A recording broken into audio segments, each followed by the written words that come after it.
चले दोस्तों, इधर ध्यान देंगे बहुत बढ़िया तरीके से।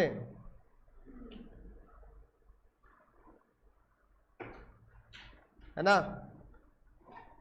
सर, आज का क्या मुद्दा है?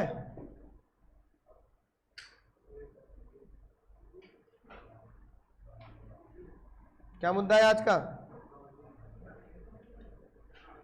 सर आज हमारा होने वाला शुरू चैप्टर नंबर,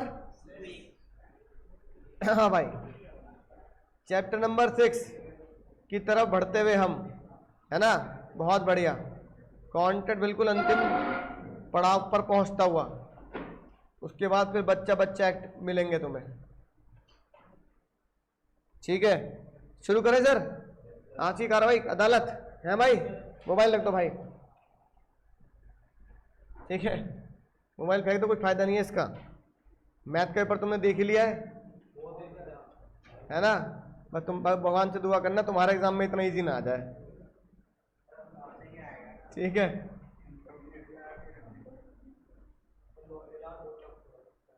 ठीक है ना, तो बाकी अली से ज्यादा बेटर बता पाएंगे, राइट।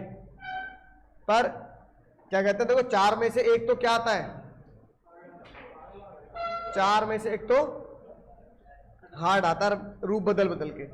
कभी लॉ भयंकर हो जाएगा, कभी अकाउंट्स हो जाएगा, कभी मैथ्स हो जाएगा, कभी इको हो जाएगा, इस तरीके से। तो ये है कि भैया इसी दिन के लिए तैयार रहना जरूरी है कि अगर ऐसा हो गया तो क्या मैं कर पाता हूँ। यही सीए का एग्जाम है ना। एक मछली पूरे तालाब को गंदा करते है, एक सब्जेक्ट पूरे ग्रुप खा जाता है, पूरा अटेम्प्ट खा जाता है एक तरीके से, है ना। यही सीए का पेपर। अब क्या करें, अब अच्छा लगे बुरा लगे, अब तो हो गया, है ना।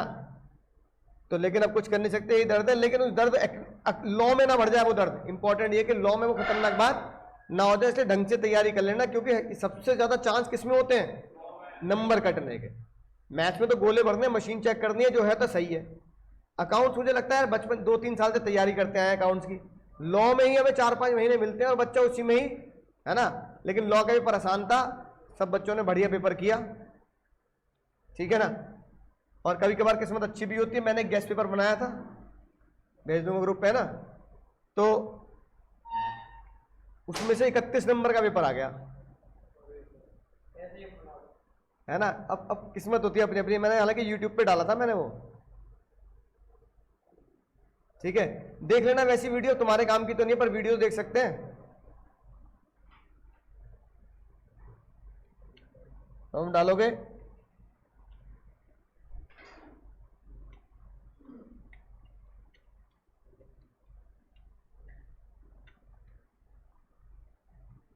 ठीक है, तो देखो ये दिख रहा है ना। तो इसमें मैंने जो गेस्ट पेपर है वो भी डाला हुआ है कि किस दिन मैंने डाला था, और उसका रिव्यू कर रखा है कि किन किन टॉपिक से, है ना, किन किन टॉपिक से कौन कौन सा पेपर आया है, ठीक है। कोई नहीं, पास से देखोगे तो दिखेगा। अरे ये 31 मार्च गेस्ट पेपर,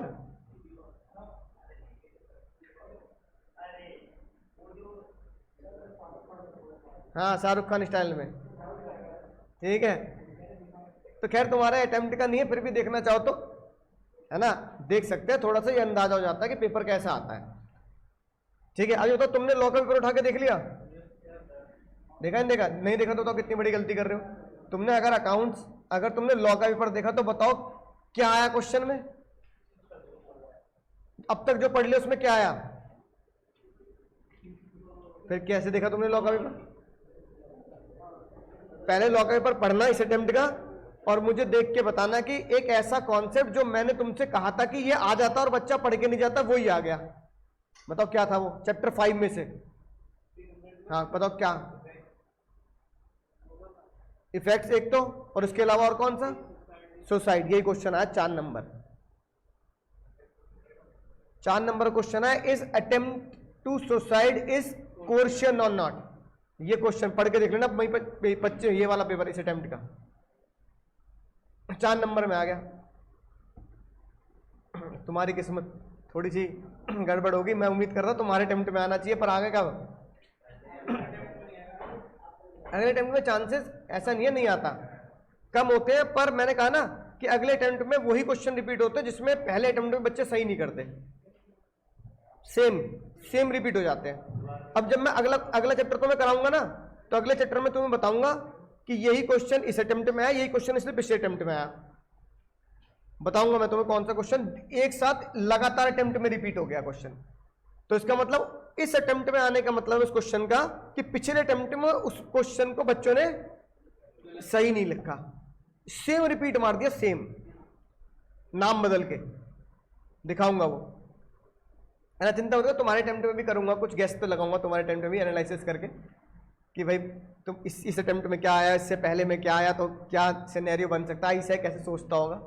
फिलहाल चलो ठीक है, 31 नंबर भी आ गए तो 9 नंबर ही खुद की मेहनत हुई, बच्चा लॉ में क्या हो जाएगा, पास हो जाएगा। तो बच्चे सारे खुश थे कि सर लॉ का पेपर सही हो गया। लेंदी था, लेंदी तो होता भी है, राइटिंग प्रैक्टिस नहीं होती है हमें, तो लेंदी तो होता भी नहीं, तो बच्चा खुद लेंदी बनाता है, समझिए ना क्यों बनाता है, लिखने की प्रैक्टिस होती नहीं, उंगलियों में दर्द हो जाता है, धनाधन धनाधन धनाधन थ्योरी लिखनी होती है, तो लेंदी तो अपने आप बन जाता है वो पेपर, है ना।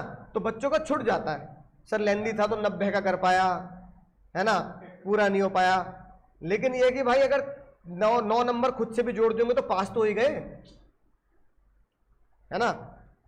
तो इसी उम्मीद के साथ भाई लॉ में बहुत तैयारी करनी पड़ती है, बहुत तैयारी करनी पड़ती है। तो इसी उम्मीद से क्या करते हैं बाबू, चैप्टर नंबर 6 को, है ना, ध्यान से पढ़ते हैं, चैप्टर नंबर 6 को ध्यान से पढ़ते हैं। अब चैप्टर से कहता है एक ही दिन का, एक ही छोटा चैप्टर है, एक ही दिन में निपट जाता है। ऑब्जेक्ट और कंसीडरेशन कब लीगल होता है और कब लीगल नहीं होता, और ऐसे कौन सी कॉन्ट्रैक्ट होते हैं जो क्या होते हैं, अपोजिट होते हैं पब्लिक पॉलिसी के, यानी कि देश की जनता के सेंटिमेंट्स के विपरीत होते हैं, विरुद्ध होते हैं। देश की जनता कहते हैं भाई ये चीज सही नहीं है, जैसे बताया 10 to leave, है ना, वो ऐसी वाली चीज है। अब सर अगर सबसे पहले बात करें तो सबसे पहले आता है एक ही सेक्शन है इसमें, सेक्शन 23 और एक सेक्शन 24, मतलब इस चैप्टर में 2-3 ही सेक्शन है। सबसे पहली बात, सेक्शन 10 में हमने एक बात पढ़ी थी, कहां पढ़ी थी, धारा शुद्ध धारा। धारा 10 में हमने एक बहुत ही जबरदस्त बात पढ़ी थी, एक किसी भी कॉन्ट्रैक्ट के एसेंशियल एलिमेंट के लिए सबसे ज्यादा जरूरी चीज क्या है, वो क्या होना चाहिए, कंसीडरेशन भी लॉफुल होना चाहिए, ऑब्जेक्ट। जैसे मैंने तुम्हें एग्जांपल दिया था कि मैं तुम्हें पढ़ा रहा हूं, तुम मुझसे पढ़ने आए हो, ये हमारा ऑब्जेक्ट है, तुम्हारा और मेरा मिलने का कारण क्या है, पढ़ना। तो ये ऑब्जेक्ट लीगल है, लीगल है, लेकिन तुम बदले में ड्रग्स दे रहे हो तो ये कंसीडरेशन अनलॉफुल है। तो जज ने बोला ऑब्जेक्ट भी लीगल होना चाहिए और कंसीडरेशन भी लीगल होना चाहिए। तो सेक्शन 23 ने इसको डिटेल में बात कह दी। किसने बात कह दी, अब सेक्शन 23 ने बोला कि भाई अगर कोई भी काम रोका जा चुका है, क्या हो चुका बाबू, अगर कोई भी काम फॉरबिड है, रोका गया है, मना है, किसमें, किस लॉ में, किस लॉ में, सिविल लॉ नहीं, किसी भी लॉ में, चाहे वो सिविल हो चाहे वो किसी भी लॉ में।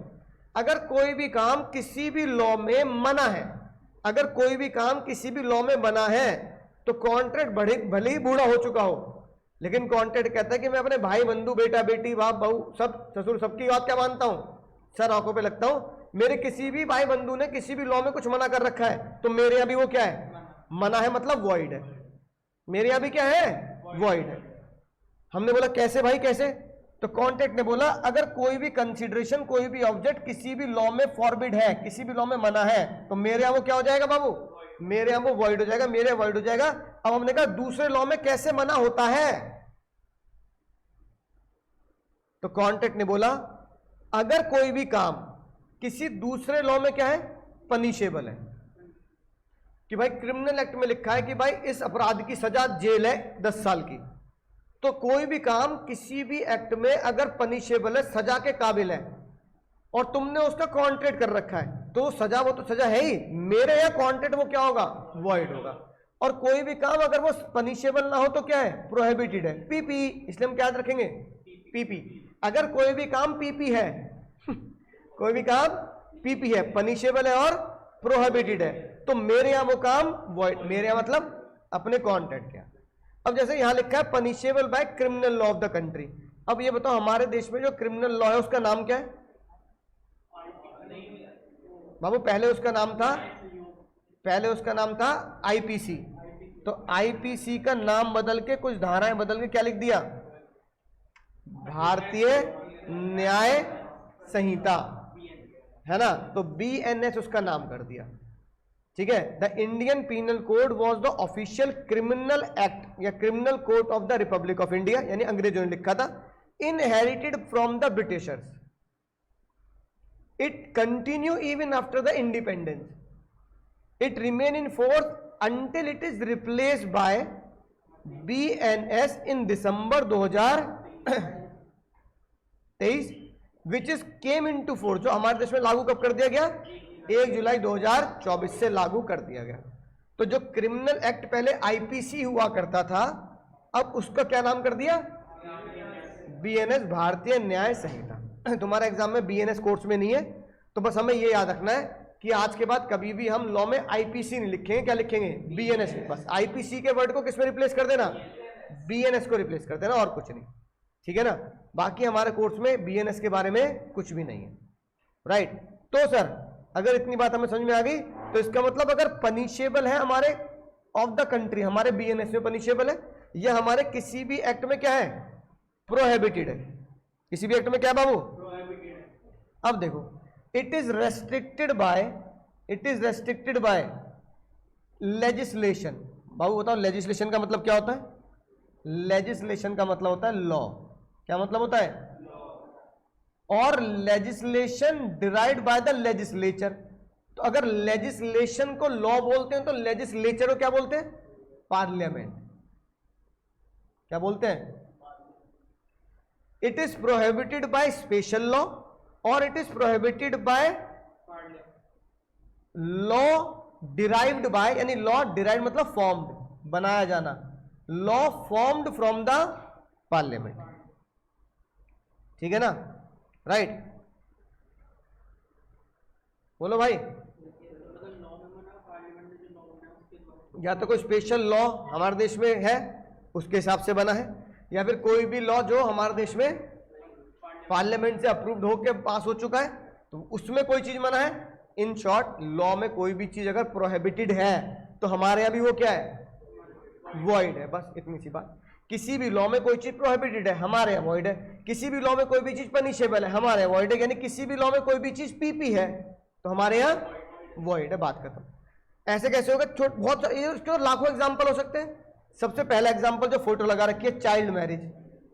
चाइल्ड मैरिज मैरिज एक्ट में मना है, यानी प्रोहिबिटेड है। हमारे यहाँ भी क्या है, बच्चे का विवाह थोड़ी करा दोगे किसी का, है कि नहीं बात, बाल विवाह बैन है। ऐसी हिंदू लॉ में लिखा है, अगर कोई बंदा ऑलरेडी मैरिड है तो वो दूसरी शादी नहीं कर सकता जब तक कि ना, डिवोर्स तो बड़ी बात होगी, जब तक पहली वाली को लुढ़का ना दे है ना। या कोई वाइफ है तो पहले हस्बैंड को डिवोर्स ना दे या लुढ़का ना दे, है ना। ठीक है, तो ये क्या है, फॉरबिडन बाय। इसके ऊपर पिक्चर बन रही, 7 खून माफ। उसमें प्रियंका चोपड़ा होती है, वो पता नहीं वो साइको होती है कुछ ऐसे ना। वो क्या करती है, शादी करती है, फिर हस्बैंड को मर्डर कर देती है, फिर दूसरी शादी करती है, तो ऐसे वो 7 हस्बैंड मारती है अपने। लेकिन लॉ का पूरा पालन किया था। पहले वाले को लुढ़काने के बाद ही दूसरे से शादी की थी।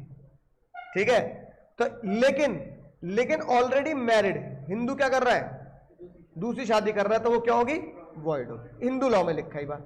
ठीक है ना। ऐसे बताओ, अगर तुम एक मिनट जो बच्चे की शादी का कॉन्ट्रैक्ट कर लिया तो वो क्या है, मैरिज एक्ट के हिसाब से क्या है, वॉइड। एक सिंपल सी बात है। ऐसी बताओ, एक एक्ट में लिखा है, अगर एमआरपी से ज्यादा सामान खरीद, एमआरपी से ऊपर कोई बंदा तुमसे पैसे मांग रहा है दुकानदार, तो पैसा मांगना वॉइड है। देखते हैं ना, कई लोग मजबूरी का फायदा उठाते हैं। जैसे कुंभ मेला हुआ, तुम्हें भयंकर प्यास, 10 रुपए की बोतल है 15 रुपए में बिक रही है, तुम्हें पता है एमआरपी कितनी है, तो कह रहा मत खरीद फिर। लेकिन अगर लीगली क्या है, लीगली देखा जाए तो ये क्या है, गलत है। एक मिनट रुक जाओ, ठीक है ना। ऐसे ही एक बंदा कह रहा है तू और मैं चोरी करेंगे और पैसा क्या कर लेंगे, आपस में बांट लेंगे। ये भी क्या है, क्योंकि क्रिमिनल लॉ में लिखा है चोरी का पैसा बांटना क्या है, इलीगल है। एक और केस, मुझे तुमने चोरी करते हुए देख लिया, है ना, तो भाई तुम भी मुस्कुरा दिए, मैं भी मुस्कुरा दिया, सर चीटिंग करते हो, चीटिंग करते हो। तो मैंने बोला भाई कहावत है हमारे देश में, चोर चोर मौसेरे भाई, चोर चोर मौसेरे भाई। तुमने कहा क्या मतलब? आधा तेरा आधा मेरा। अब पता लगा जो मैंने चुराया उसकी कीमत थी 10 लाख रुपए। तुमने कहा 5 लाख में क्या होगा? अब तुम्हारी आंखों में डॉलर के निशान बन गए, है कि नहीं बात? तुमने कहा चलो ठीक है। इसका मतलब मैंने चोरी का समझौता कर लिया, ये भी क्या है? क्रिमिनल एक्ट में बनाया, तो ये वॉइड। अच्छा अगली बात, ये कह रहा है, क्या नाम है भाई, नाम भूल गया मैं, कार्तिक कह रहा है सर मैं नहीं करूंगा अब समझौता, मैं तो गवाही दूंगा। मैंने कहा भाई ये बहुत पक्के मन का निकला। मैंने कहा चल एक काम करते हैं, तुझे मैं 70% हिस्सा देता हूं, गवाही देने मत जाइए कोर्ट में। तो मैंने गवाह खरीद लिया। ये भी क्या है? ये भी तो रेस्ट्रिक्शन है, प्रोहिबिटेड है। बोलो। तो जज ने बोला एक चीज जो कहां पे क्या है, पनिशेबल है या प्रोहिबिटेड है। अब जैसे second marriage in Hindu law क्या है? प्रोहिबिटेड है। बच्चे की जबरदस्ती शादी कराना क्या है? पनिशेबल है? फिर गाय भैंस उड़ा रहा है। बच्चे की मर्जी थोड़ी देखनी है, लॉ की मर्जी देखनी है। हाँ, तो बच्चे की शादी करा रहे तो क्या होगा? ये भी पनिशेबल है। कोई भी ऐसा काम जो प्रोहिबिटेड है, कोई भी ऐसा काम जो पनिशेबल है, चाइल्ड लेबर पनिशेबल है, तो वो क्या है हमारे यहाँ? वाइड। हाँ भाई होगी बात? हाँ बोलो, कोई कर रही है? गाय भैंस नहीं उड़ाने का बोलो। हाँ हाँ, तो कोई दिक्कत नहीं है, तो वो वैलिड है जब तक कि कॉन्ट्रैक्ट एक्ट उसे मना ना करे। अब देखो ये बताओ, मैं तुम्हें पढ़ा रहा हूं, क्या किसी लॉ में मना है? एक मिनट रुक जाओ, नहीं ना। मैं तुमसे लॉ पढ़ाने के बदले 1 लाख रुपए ले रहा हूं, क्या किसी लॉ में प्रोहिबिटेड है ना? तो जब तक कॉन्ट्रैक्ट ये बात ना बोलते कि भाई इतना पैसा नहीं लेना चाहिए, तब तक वो कॉन्ट्रैक्ट क्या है? यानी भाई बंधु किसी बात को मना कर रहे हैं, हमारे यहाँ वॉइड। भाई बंधु किसी बात को पनिशेबल कर रहे हैं, हमारे यहाँ वॉइड। भाई बंधु किसी बात को ना मना करे ना पनिश कर रहे, हमारे यहाँ वो वैलिड है, जब तक हम खुद ना मना करें, है ना? अपने यहाँ तोरी टिंडे बनते रहेंगे जब तक हम खुद ना कहते मम्मी अब नहीं खा सकता मैं। हमारे घर की बात है ना, हम मना कर सकते हैं। अगला केस सुनना ध्यान से, तो बहुत ही मजेदार केस है।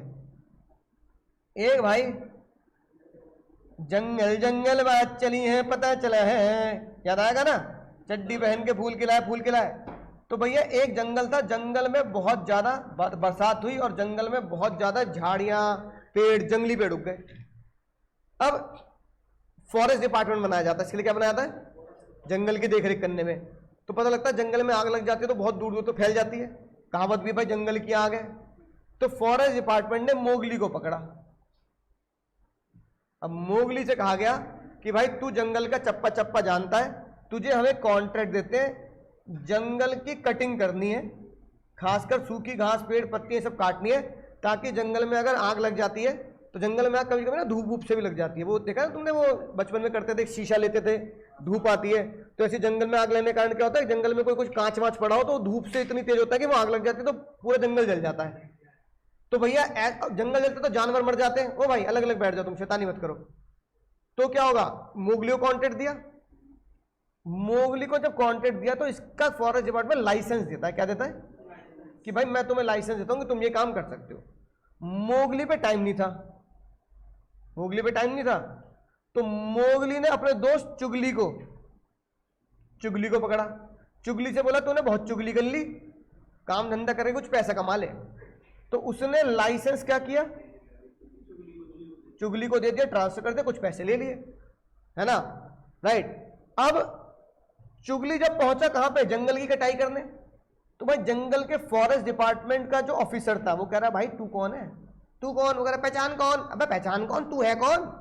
वो कह रहा मैं मोगली का दोस्त चुगली।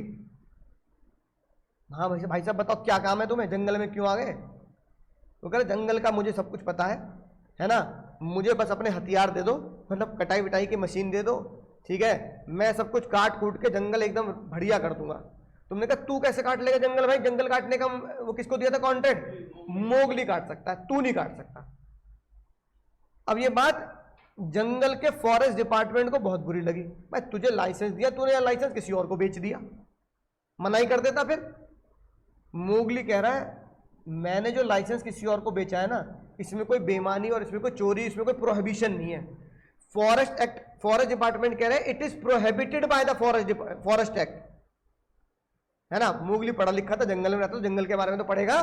मोगली, बगीरा, जग्गू, याद है ये सारे दोस्त मोगली के, पढ़ेगा नहीं पढ़ेगा। मोगली ने भाई पूरा फॉरेस्ट एक्ट पढ़ा। मोगली ने कहा ये गलती कैसे होगी मुझसे, तो कहीं भी मोगली को ये वर्ड लिखे नहीं मिले कि लाइसेंस इज नॉट ट्रांसफरेबल। ये वर्ड पूरे एक्ट में नहीं लिखे थे। मोगली फिर गया जंगल के डिपार्टमेंट में, उन्होंने फॉरेस्ट डिपार्टमेंट को बोला भाई साहब मैं लेके आऊं फॉरेस्ट एक्ट, ये लो। इस फॉरेस्ट एक्ट में कहीं भी नहीं लिखा कि लाइसेंस ट्रांसफरेबल नहीं होता। फॉरेस्ट डिपार्टमेंट ने कॉन्ट्रैक्ट निकाल लिया। फॉरेस्ट डिपार्टमेंट ने बोला अबे भाई कॉन्ट्रैक्ट में कॉन्ट्रैक्ट देख, तू कॉन्ट्रैक्ट में क्या लिखा है, लाइसेंस नॉट ट्रांसफरेबल। वो कह रहा है एक्ट में जब नहीं लिखा कहीं भी, तो फॉरेस्ट डिपार्टमेंट ने बोला एक्ट में नहीं लिखा, तो एक्ट में ये भी तो लिखा ट्रांसफरेबल है। एक्ट साइलेंट है, तो ना एक्ट में ये लिखा ट्रांसफरेबल है, ना एक्ट में ये लिखा नॉट ट्रांसफरेबल है, तो कॉन्ट्रैक्ट की मानी जाएगी। तूने कॉन्ट्रैक्ट तोड़ा है। मोगली जीतेगा जंगल जीतेगा? एफडी मतलब वही फॉरेस्ट डिपार्टमेंट जीतेगा या मोगली? फॉरेस्ट डिपार्टमेंट, बिल्कुल गलत जवाब। जज ने बोला किसी भी एक्ट में अगर कोई चीज प्रोहिबिटेड नहीं लिखी तो वो प्रोहिबिटेड हो गई।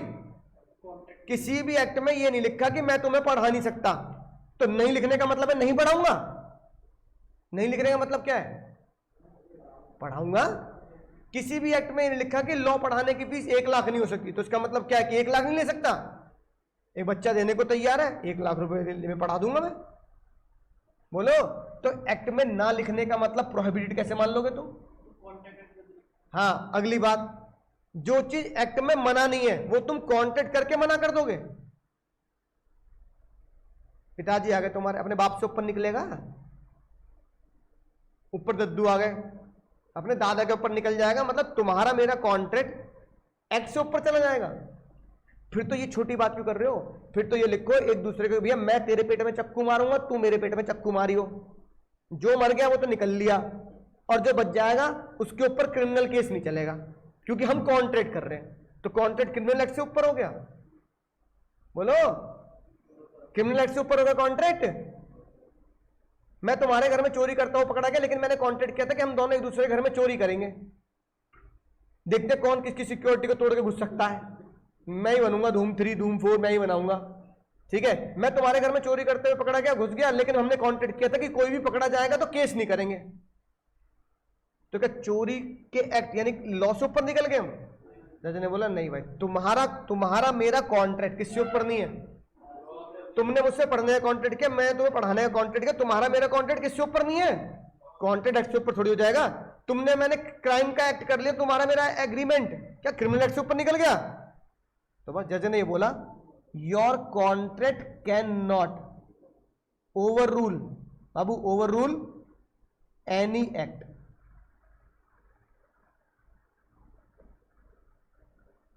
तुम्हारा कोई भी कॉन्ट्रैक्ट हमारे एक्ट को क्या नहीं कर सकता, ओवर रूल नहीं कर सकता। कॉन्ट्रैक्ट के आगे एक्ट ही जीतता है। तो मोगली जीत गया। क्यों? क्या लाइसेंस ट्रांसफरेबल है? क्योंकि लॉ ने मना ही नहीं किया। जिस चीज को लॉ ने मना नहीं किया वो अलाउड है। भाई लाइसेंस को लॉ ने ट्रांसफर करने से मना किया, नहीं किया, तो ट्रांसफरेबल है। कॉन्ट्रैक्ट लॉ से ऊपर थोड़ी निकल जाएगा। कॉन्ट्रैक्ट में क्या लिखा है कि तू लाइसेंस मत बेचियो, एक्ट में क्या लिखा है लाइसेंस बेचियो, तो कौन जीतेगा? एक्ट जीतेगा। तो जज ने बोला कि अगर कुछ भी नहीं लिखा कॉन्ट्रैक्ट फॉरेस्ट एक्ट में तो क्या मानना? Licence is transferable. समझ गए? अब ये लिखा है एक्ट में कि लाइसेंस को बेचा जा सकता है किसी के द्वारा किसी भी एक्स पर्सन को। ये लिखा कॉन्ट्रैक्ट में कि लाइसेंस को बेचा नहीं जा सकता, तो एक्ट जीतेगा या लॉ जीतेगा, कॉन्ट्रैक्ट जीतेगा?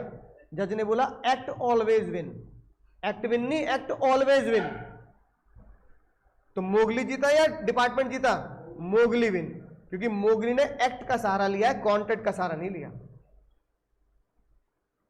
लॉ का, उसने कहा लॉ में क्या लिखा है, लॉ में लिखा है लाइसेंस बेचा जा सकता है, तो बेच दिया मैंने।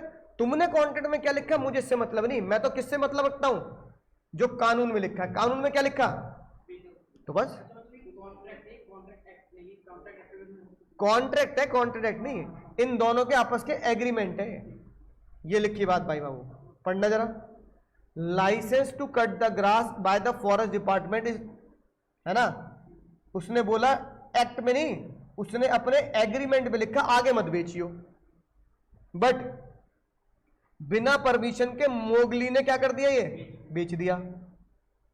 लेकिन जज ने ये ऑब्जर्व किया कि फॉरेस्ट एक्ट में कहीं भी ऐसा नहीं लिखा कि तुम मत बेचना, यानी फॉरेस्ट एक्ट में क्या है, अलाउ है, ये लिखी बात।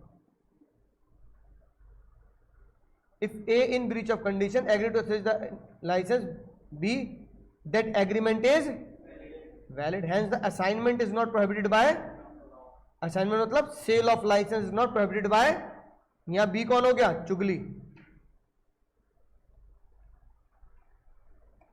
नहीं बात, इसका मतलब पढ़ क्या रहे हैं, कोई चीज अगर लॉ में प्रोहिबिटेड है तो वो वॉइड है, जब कोई चीज लॉ में प्रोहिबिटेड ही नहीं है तो वो वैलिड है। जब कोई चीज लॉ में प्रोहिबिटेड ही नहीं है, जब कोई चीज लॉ में प्रोहिबिटेड ही नहीं है तो फिर वो वैलिड है ना भाई। होश में आ रहा है, नहीं आ रहा होश, है ना, घुटनों तो पहुंचा देना बात को। कोई चीज लॉ में प्रोहिबिटेड है तो वॉइड है, अगर कोई चीज लॉ में प्रोहिबिटेड नहीं है तो, जब लाइसेंस बेचना प्रोहिबिट नहीं है तो वैलिड है। समझ में आई बात। अब भाई अगला केस सुनो, अगला केस बहुत मजेदार। अब एक बालक ने, है ना, बहुत ईमानदार बालक, एक ईमानदार बालक मुझे कह रहा है सर ये लो सर लॉ की फीस ले लो, अगर जब मैं, लेकिन मैं चेक दूंगा, चेक। अब मैं घोपड़ी घुमा रहा हूं, मैंने कहा भाई यार भाई कैश ही दे देता, कह रहा नहीं सर चेक से दूंगा ईमानदारी से। अब जब चेक मेरे खाते में जाएगा तो बैंक में पैसा आएगा, तो बैंक में पैसा आएगा तो क्या होगा, टैक्सेबल होगा, है कि नहीं बात। बूंद बूंद से कड़ा बढ़ता है, टैक्सेबल होगा। हमारे देश में टैक्स का रेट है हाईएस्ट हुआ 30%, कितना, अब मान लो मैं 30% की उसमें आ रहा हूँ लिमिट में, लाइबिलिटी में। मैंने कहा भाई तू 10,000 रुपये देगा मुझे, फीस के 3,000 तो भाई इनकम टैक्स वाले ले लेंगे। अब ऐसे करते करते मान लो 100 बच्चे कहने लगे, तो 3 लाख तो किस में चले जाएंगे, टैक्स में चले जाएंगे। भाई 100 बच्चे कह रहे हैं 10,000 रुपये लो, 10 लाख रुपए आ गए मेरे पास, उसमें से 3 लाख किसको दे दूंगा, इनकम टैक्स को। दिल में दर्द तो होता है क्योंकि पैसा किसका है, हमारा ही तो है। भैया मैं पढ़ा रहा हूँ, मेहनत कर रहा हूँ, बच्चा मुझे पैसे दे रहा, पढ़ रहा, पैसा मेरा, मजे कौन ले रहा है, सरकार। तो भाई दिल पे बहुत लगी। फिर मैंने एक स्कीम निकाली, स्कीम मैंने बच्चे को समझाया, मैंने कहा भाई देख तू 10,000 रुपये देने ही है, एक काम कर, है ना, मुझे तू 10,000 के बदले 10,000 का मोबाइल दे दे, मोबाइल गिफ्ट कर दे। तो मेरी बात बोलो। एक बच्चा कहने लगा सर कितने मोबाइल, 100 मोबाइल ले लोगे। अरे नहीं भाई मैंने कहा नहीं। मैंने दूसरे बच्चे को बोला एक काम कर, तू 5,000, तू ऐसा कर 4,000 रुपये मुझे क्या दे दे, कैश दे दे, बाकी 6,000 रुपये की मुझे कोई सर्विस दे दे। सर्विस दे दे मतलब कि जैसे भाई मेरा बिजली का बिल पे कर दे। सर कितने का बिल आया, मैंने कहा 6,000 का बिल आया भाई, घर वाले बड़े खतरनाक है, सुबह शाम एसी चलाए रखते हैं, ठीक है, मेरा बिजली का बिल पे कर दे। अब तुम्हें लगा यार 10,000 रुपये सर को दे नहीं है, तो चल 4,000 रुपये ऑनलाइन दे देता हूँ और 6,000 रुपये सर का हो सकता नहीं हो सकता, क्या दिक्कत है। लेकिन इसमें नुकसान किसको है, सरकार को नुकसान है ना। मान लो सरकार ने ट्रांजैक्शन पकड़ ली कि यार तुम्हारी फीस 10,000, कोई बच्चे दे भी 10,000 रुपये रहे हैं, लेकिन तुम कुछ बच्चों से 4,000 रुपये ले रहे हो और उन्हीं की जेब से क्या भरवा रहे हो, बिजली का बिल, किसी और चीज का बिल, है ना, कहीं घूमने जा रहे हो तो होटल का बिल, रेस्टोरेंट का बिल, हर जगह QR कोड भेज देते हो, इस पे पेमेंट कर दियो। बच्चा वहां से घर से क्या कर देता है, पेमेंट कर देता है और लिख देता है फीस का फैसला खत्म। जब ये बात बहुत ज्यादा हो जाती है तो भैया सरकार इसको पकड़ लेती है। तो क्या कहते हैं, हमारे जज ने इसे बोला इनडायरेक्ट डिफीट ऑफ लॉ। क्या बोला? Indirect defeat of income tax. एक तरीके से इनडायरेक्ट टैक्स की चोरी नहीं है, तो इनकम टैक्स डिपार्टमेंट ने it is equal to the defeat of tax, tax की चोरी के बराबर माना इसे। किसके बराबर माना? तो जज ने क्या बोला, इस तरह के एग्रीमेंट क्या माने जाएंगे, वॉइड माने जाएंगे। और क्योंकि आप इससे टैक्स की चोरी को बढ़ावा दे रहे हो, तो इसलिए जज साहब ने इसे क्या नाम बताया, डिफीट द प्रोविजन ऑफ। अब एनी लॉ में टैक्स वाला केस देखो ये रहा, अलेक्जेंडर वर्सेस रेसन। ये डायरेक्टली लॉ में मना नहीं है, पर इनडायरेक्टली आप क्या कर रहे हो बाबू, इनडायरेक्टली आप लॉ को डिफीट कर रहे हो। पढ़ना जरा, सेम काम। एक बंदे के घर का किराया था 1200 यूरो, वो कह रहा है भाई तू मुझे काम कर, 450 तो मुझे तू कैश में दे दे और 750 के क्या दे दे, मेरे बिजली का बिल है ना, इधर उधर का खाने पीने का बिल भर दे। तो इनकम टैक्स वाले कह रहे हैं जब तू अपने इनकम टैक्स की इनकम दिखाता $1200, तो टैक्स कितने में देता, $1200 पे। अब तूने पकड़े $450 और 750 क्या ले रहा है, सर्विस, उस पर तो टैक्स है नहीं, ठीक है। तो तू इनकम टैक्स डिपार्टमेंट को $750 का चूना लगा रहा भाई, 1200 पे टैक्स देने में क्या दिक्कत है। तो ये ऐसे कॉन्ट्रैक्ट क्या माने गए, ऐसे कॉन्ट्रैक्ट को पकड़ना पड़ता है इनकम टैक्स डिपार्टमेंट। ये कॉन्ट्रैक्ट क्या माने जाएंगे, void, because it is defrauded with the tax authority and दस वॉइड। कंसिडरेशन कुछ भी दे सकता है, पर उसमें टैक्स का नुकसान नहीं होना चाहिए, ये याद रखना है। किसी भी सरकारी रेवेन्यू का नुकसान नहीं होना चाहिए कि टैक्स की चोरी हो रही है, उसमें इनडायरेक्टली जीएसटी बच रहा है इनडायरेक्टली, ये सब मत करना। पकड़े जाओगे तो फिर यहां लगेगा ये वाला लॉ, है ना, बात समझ में आ गई ना। तो जज साहब कह रहे हैं कंसिडरेशन कुछ भी लो, पर सरकार का भी तो ध्यान रखो भाई, देश भी तो चलाना है। गड्ढे हो जाएंगे तो बोल दोगे भाई बरसात में गड्ढे हो जाते हैं, तो गड्ढे भरेंगे कैसे, आधे गड्ढे तुमने कर रखे हैं टैक्स ना भर के। समझ में आई ना बात। अगली बात सुनना ध्यान से, ये बताओ तुम्हारे घर वाले एक बालक से बहुत परेशान, पापा ने तुम्हें रख दिया गिरवी, रख सकते हैं, नहीं रख सकते। यू कैन ओनली एनकम्ब्रेस या मॉर्गेज और प्लेज ओनली गुड्स या इमूवेबल प्रॉपर्टी। बच्चे को गिरवी, ये हम माइनर में भी पढ़ चुके हैं कि मैं ना लूं तो मेरे बच्चे को क्या कर लेना, ले जाना, ठीक है। अब एक बात देखो, एक बंदे को है ना नीड थी एक बालक की, उसने बालक क्या किया, अडॉप्ट कर लिया। और जिस बालक को अडॉप्ट किया तो वो उससे कह रहा है कि ठीक है हर महीने तुम्हें क्या दूंगा, पैसे दूंगा। तो उसके माँ बाप ने अपना बच्चा किराए पे दे दिया, क्या अलाउड है, नहीं। जज ने बोला भाई, इंग्लैंड का भी जज था, उनने बोला भाई एडॉप्शन क्या होता है, एडॉप्शन एक पुण्य का काम होता है कि भाई तुमने किसी गरीब बच्चे को क्या ले लिया, गोद ले लिया, तो और तुम उसको पालने में समर्थ हो, सामने वाला उन्हें पाल नहीं पा रहा। जैसे अनाथालय होते हैं, अनाथालय में कोई अपने बच्चों को क्यों छोड़ जाता है, उन्हें लगता है हम नहीं पाल पाएंगे, है ना, कोई कूड़े में छोड़ गया, कहीं में छोड़ गया, पुराने जमाने के बच्चों में मंदिर की सीढ़ियों पे छोड़ गया, है कि नहीं बात। तो अगर तुमने उसे गोद ले लिया तो तुमने क्या सोचा होगा कि भाई इसके माँ बाप नहीं पाल पाएंगे तो मैं पाल लूंगा, गोद ले लिया ना। तो जब तुम इतनी भलाई कर रहे हो, उसे जीवन भर क्या करोगे, पाल पोस के बड़ा करोगे, पढ़ाओगे लिखाओगे भी, ऐसा तो नहीं कि उसको एजुकेट नहीं करोगे, उसका पैसा क्यों मांग रहे हो भाई उसके माँ बाप से। तो जज ने बोला a Hindu law is defeated by agreement in son in annual allowance, है ना, सालाना इतने पैसे दे देना और मेरे बच्चे को क्या कर लेना, तुम रख लेना। जज ने बोला गलत है भाई, पैसा ऐसा नहीं लेने का। अगली बात, कोई भी डेट कितने साल बाद बैड डेट हो जाता है, याद आ गई बात, ठीक है ना। ये बात हमने पढ़ी थी सेक्शन 25 टाइम बार डेट, सेक्शन 25(3), बहुत बढ़िया, 25(3) में पढ़ी थी ये बात। कोई भी डेट टाइम बार्ड हो जाता है अगर वो 3 साल के बाद, कैसे याद किया था, 3 साल के बाद टाइम बार्ड, इसलिए 25 3, क्योंकि 3 साल, 25 याद रखना है तुम्हें, 3 साल के बाद टाइम बार्ड। अच्छा तुम और मैं कॉन्ट्रैक्ट कर रहे हैं कि तुम्हारा मेरा जो डेट होगा वो बैड बनेगा 5 साल के बाद। वही कहानी, कानून से ऊपर निकल जाओगे, कानून से ऊपर निकल जाओगे तुम।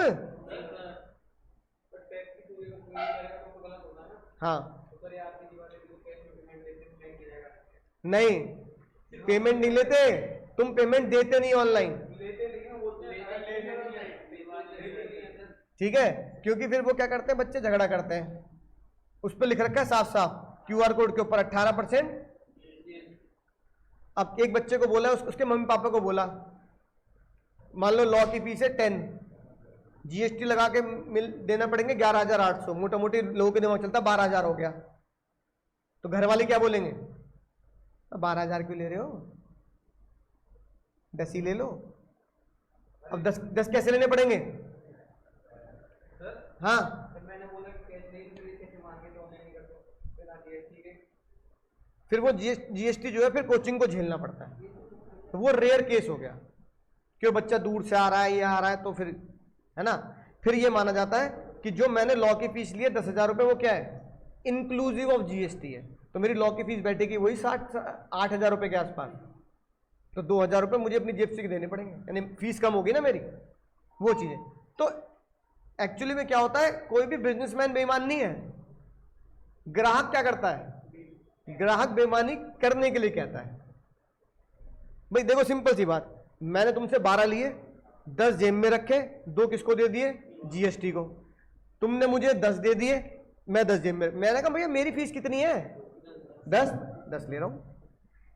अगली बात देखो, तो क्या तुम 5 साल कर दोगे 3 साल को? तो जज ने बोला भाई अगर तुम कहते हो कि मैं लिमिटेशन पीरियड, टाइम बाद डेट से भी, टाइम बाद डेट से आगे निकल जाऊंगा, तो वो क्या होगा, वॉइड, क्योंकि टाइम बाद डेट से आगे तुम लॉ से ऊपर नहीं निकल सकते।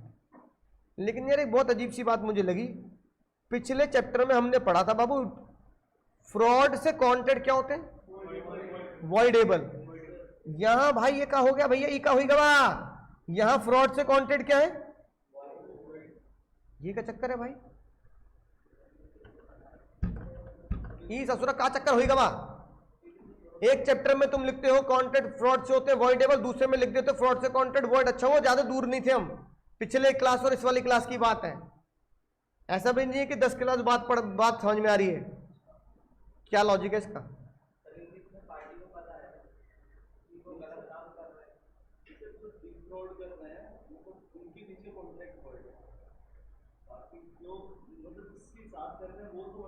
हाँ सही सही, हाँ ये भाई सही कह रहा है, लेकिन बाकी बच्चे से समझ ना पाए तो मैं समझाता हूं तुम्हें लिखकर। मैंने तुम्हें दिखाया था नटवर लाल ने ताजमहल बेच दिया था, बस नटवर लाल ने अकेले तो बेचा नहीं होगा, उसने नकली पेपर भी बनवाए होंगे ताजमहल के, प्रेसिडेंट के नकली साइन भी किए होंगे, ओ भाई प्रेसिडेंट के नकली साइन भी किए होंगे। तो नटवर लाल के साथ उसका एक दोस्त साजिश में शामिल था, हलवा लाल। नटवर लाल और हलवा लाल क्या थे, दोस्त थे। उन्होंने किसी अंग्रेज को इंडिया के बाहर उसे बहका लिया, है ना, पीटर को क्या बेच दिया, ताजमहल बेच दिया। अब ये बात पीटर को पता लगी बाद में कि भाई ये तो ताजमहल बिक ही नहीं सकता, प्रेसिडेंट के साइन भी नकली है और नटवर लाल भी ठग और फ्रॉड था। तो पीटर के लिए लगता है चैप्टर नंबर 5, पीटर के लिए वो कॉन्ट्रैक्ट तब वॉइडेबल होगा जब पीटर कहां जाएगा, पुलिस स्टेशन जाएगा। रुस्तम कहां जाएगा, तो लो मैं यहां पीटर की जगह क्या लिख देता हूं, रुस्तम। अब तो बात याद आ गई। तो ये कॉन्ट्रैक्ट कब वॉइडेबल होगा, जब रुस्तम कहां जाएगा। तो इसका मतलब पीटर की नजरों से वॉइडेबल, कि इंतजार करते हैं रुस्तम के पुलिस स्टेशन जाने का कि मुझे धमकी दी गई है और मेरे साथ धोखाधड़ी की गई है। नटवर लाल और क्या कहते हैं हलवा लाल ये कह रहे पैसा निकाल, नटवर लाल कह रहा है तुझे नहीं दूंगा, भाग लिया वो। कह रहा भाई मैंने इतनी बड़ी साजिश करी, ताजमहल बेच दिया, ये बेच दिया, अब तू मुझे पैसे नहीं दे रहा, मैं तेरे खिलाफ केस करूंगा कि हम दोनों ने मिलकर साजिश की थी। तो कोर्ट सुन लेगा। तो कोर्ट ने बोला भाई तुम दोनों का 50-50 का कॉन्ट्रैक्ट क्या है, ये वॉइड है। तो ये सेक्शन 23 में लिखा गया बाबू, ये सेक्शन 17 में लिखा गया।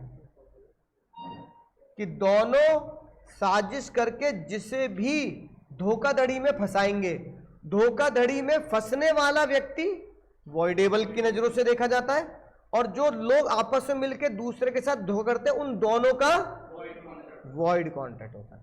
तो यहां फ्रॉडुलेंट का मतलब है एन और एच, नटवरलाल और हलवालाल का एग्रीमेंट। ये लिखी बात। बंटी और बबली दो दोस्त थे, उन्होंने कहा 20 करोड़ की ठगी करेंगे और आपस में पैसा बराबर बांट लेंगे, लेकिन बबली ने पैसा देने से मना कर दिया। क्या बंटी रिकवर कर लेगा? जज कह रहा पहले तो तू ही जेल जा, पहले तो, है कि नहीं बात? धोखाधड़ी का पैसे का एक एग्रीमेंट करो, फिर एक दूसरे के ऊपर केस भी कर रहे हो कि हमने ईमानदारी से धोखाधड़ी करी, अब ये ईमानदारी से पैसा नहीं दे रहा। समझ बात? ठीक है। रोमियो मजनू रांझा, तीन ही बेचारे दिल जले, तीनों ने कहा अब कुछ नहीं रखा जीवन में, स्मगलिंग करेंगे। अब प्यार मोहब्बत में कुछ नहीं रखा, क्या करेंगे? स्मगलिंग करके, समझ गए, तस्करी करना हिंदी में। तो स्मगलिंग करके जो पैसा आएगा आपस में बांट लेंगे। पैसा नहीं बांटा गया तो क्या कोर्ट चले जाओगे? कॉन्ट्रैक्ट जब वॉइड होते हैं तो कोर्ट की दहलीज पार नहीं कर सकते। ठीक है ना। चालू था एक एजेंट, उसने प्रिंसिपल को बिना बताए उसकी संपत्ति बेच दी, तो ये भी क्या है? वॉइड है। अरे प्रिंसिपल के बिना बताए बिना पूछे कैसे बेच देगा एजेंट? ठीक है ना। अगली बात, तुमने एक दूसरे के साथ कांटेक्ट कर लिया कि आज जाते हुए ऑफिस का शीशा फोड़ दियो, है ना, शीशा फोड़, कोई सुन ना ले भाई, शीशा फोड़ने के बाद तुझे 1000 रुपए दूंगा। अब ये बताओ, एक बालक जोश जोश में, है ना, बाहर जाते हुए क्या किया? शीशा फोड़ दिया, सीसीटीवी कैमरे में दिख गया इनने फोड़ा है। अब ये कह रहा मुझे क्या दिक्कत है, जितने का लगेगा मैं तो पैसे ले लूंगा। उसने 1000 रुपए बोले थे देने के लिए, अब उनने मना कर दिया, झूठ बोल रहा है, 1000 रुपए क्या बात, 1000 रुपए शीशा फोड़ने को पागल हो रहा है, मैं क्यों दूंगा? देने पड़ेंगे, देने पड़ेंगे, नहीं देने पड़ेंगे। अरे किसी की प्रॉपर्टी को इंजरी पहुंचाने के पैसा ले लोगे? ऐसे ही इसने इसको बोला छोड़, कल तो शीशा फोड़ा था, आज इसकी खोपड़ी फोड़ दे। समझ में आई बात? ठीक है। हिंदी सिनेमा में एक वर्ड चलता है, वर्ड जिसे क्या बोलते हैं? किसी इंसान मजनू भाई ने घुंघरू सेठ की सुपारी ले ली, है ना, वेलकम पिक्चर रहती है, ज्यादातर बच्चे देख लेते हैं। मजनू भाई ने घुंघरू सेठ की क्या ले ली? तो सुपारी लेना भी क्या होता है? वॉइड होता है। कि भाई तुम इनको किडनैप कर लेना, है ना, इसको क्या कर देना, मार पिटाई कर देना, तो क्या होगा, है ना, तो ये क्या होगा? कॉन्ट्रैक्ट। इंजरी टू द, अब बच्चे को लगता है सर इंजरी टू प्रॉपर्टी मतलब तोड़ फोड़, injury to the person means मार पिटाई, नहीं।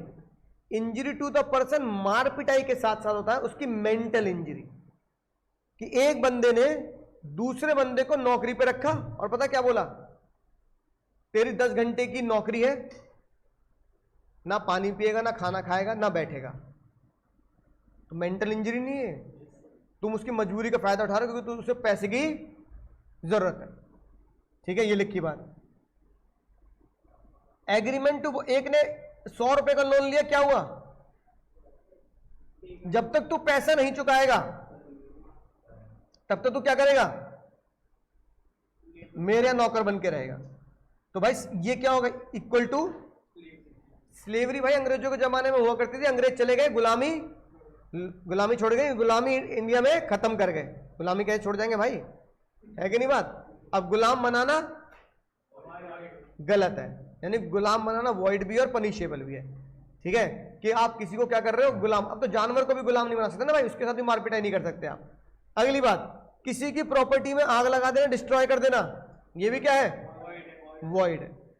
किसी की प्रॉपर्टी कॉपीराइट, मेरी लॉ की किताब है, किसी एक्स टीचर को बहुत बढ़िया लगी, उन्होंने कहा यार बढ़िया लग रही, रंग बिरंगी किताब है, फोटो वोटो भी लगा रखे हैं, बड़ी मेहनत कर रखी है। उनने क्या किया, ऊपर का पेज काटा, अपना नाम चिपकाया और बांट दी।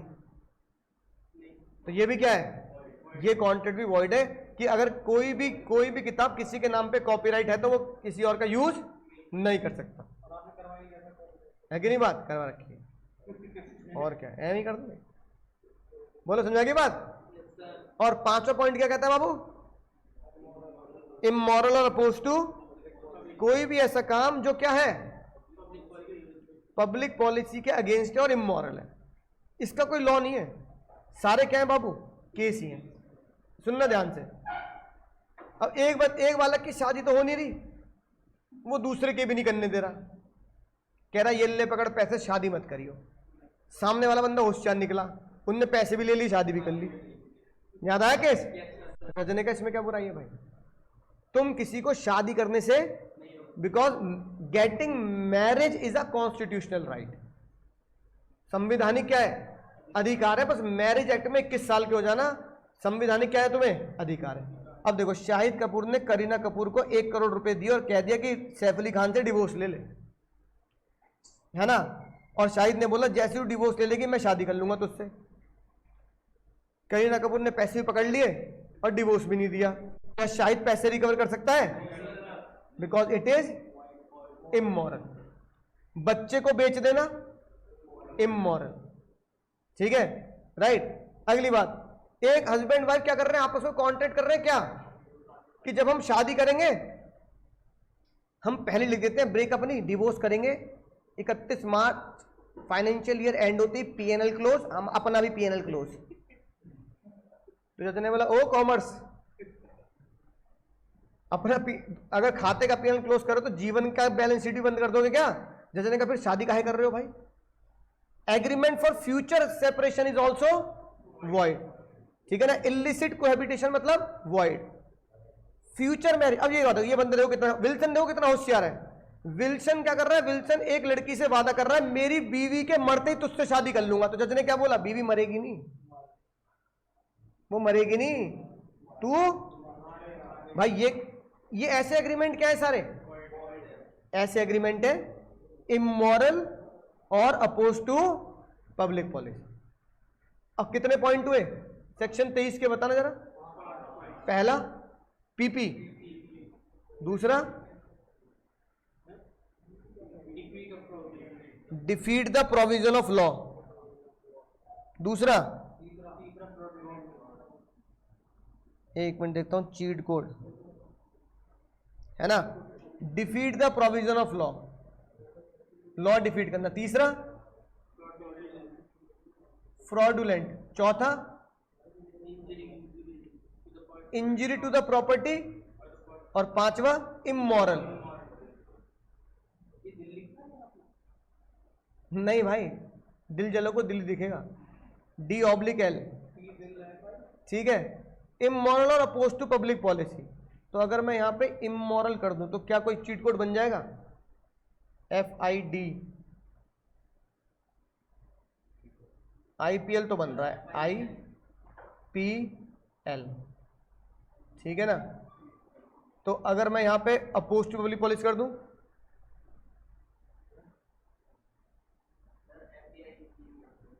हाँ FDI भी बन सकता है, IPL भी बन रहा है, तो हम बना सकते हैं IPL, है ना। IPL फॉलो IPL बना लो, IPL follow IPL, IPL F और O, ठीक है। समझ गए बात?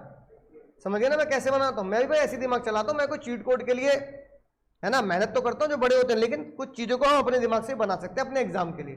अब जैसे इसका नहीं बनाया तो तुम घर पे बना सकते हो इस तरीके से, थोड़ा सा टाइम जरूर लगता है। आई से क्या बनेगा? इमोरल, नहीं नहीं नहीं, इस वाले आई से इंजरी, इंजरी। पी से क्या बनेगा? पहले वाला प्रोहिबिटेड और पनिश। एल से क्या बनेगा? ये वाला defeat the law, law defeat. F से क्या बनेगा बाबू? ये वाला फ्रॉडुलेंट। और ओ से क्या बन जाएगा? Oppose to public policy. Follow IPL बना लो। चीट कोड क्या बन गया? तो सेक्शन 23 का चीट कोड हुआ फॉलो IPL, ठीक है। अब बात यही नहीं रुकी भाई, ये जो पांचवा पॉइंट था ना, पांचवा, जज ने बोला बात यहां नहीं रोकेंगे। पांचवा पॉइंट था इमोरल, जज ने बोला agreement oppose to public policy खाली यही नहीं होता जो ऊपर लिखा है, बच्चे को बेच देना या डिवोर्स पहले से तय कर लेना या किसी को शादी तोड़वा, नहीं भाई नहीं। ठीक है, मैंने कहा जज साहब फिर क्या कह रहे हो ये बात? जज साहब ने कहा ऐसे बहुत सारे केस हैं, और ये आया तुम्हारा 7 मार्च में, जनवरी 2025। भाई इसलिए कह रहा हूं PYQ के पेपर मिल जाते हैं, क्वेश्चन पेपर भी उठा के देख लो ना ICAI की साइड से, तो भी पता लग जाता है किस अटेम्प्ट में कौन सा आया। जनवरी 2025 में डायरेक्ट क्वेश्चन 7 मार्क्स का, what are the agreement oppose to public policy and what are there cases, यानी कि वो उसकी हेडिंग्स पूछ रहे थे। कम से कम कितनी लिखनी पड़ेंगी? 7 है, कितनी है? 9 है, 9 में से कितने लिखने? 7 लिखने। ठीक है, अब बात करते हैं, सुनो ध्यान से, कि ऐसे कौन से एग्रीमेंट होते हैं जो अपोज टू पब्लिक पॉलिसी होते हैं, है ना। अब तुम्हें समझाता हूं, पहले इसको देखो ध्यान से, क्या ये वैलिड है इनवैलिड है?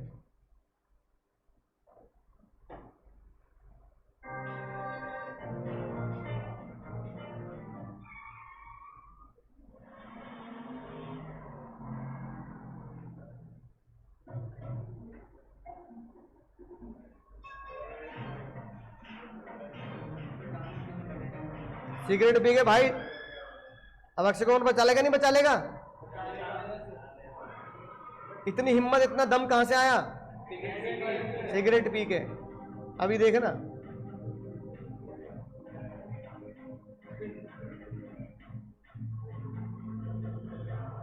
नैनीताल झील के ऊपर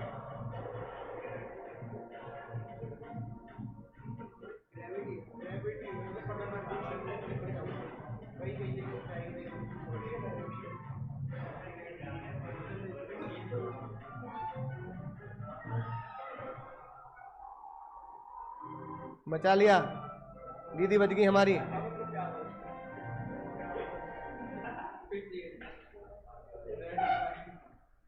अब सोच रहे हो अक्षय कुमार ऐड कर रहा है ना, समझ रहे बात को? क्या अब कभी सिगरेट के ऐड दिखते हैं क्या? बल्कि अभी तो अब तो ये होता है कि अगर किसी फिल्म में अगर कोई बंदा सिगरेट या टबैको कंज्यूम करता तो नीचे लिखा आता है स्मोकिंग किल्स। ऐड दिखते हैं क्या? फिर ये ऐड क्यों बनाया अक्षय कुमार ने?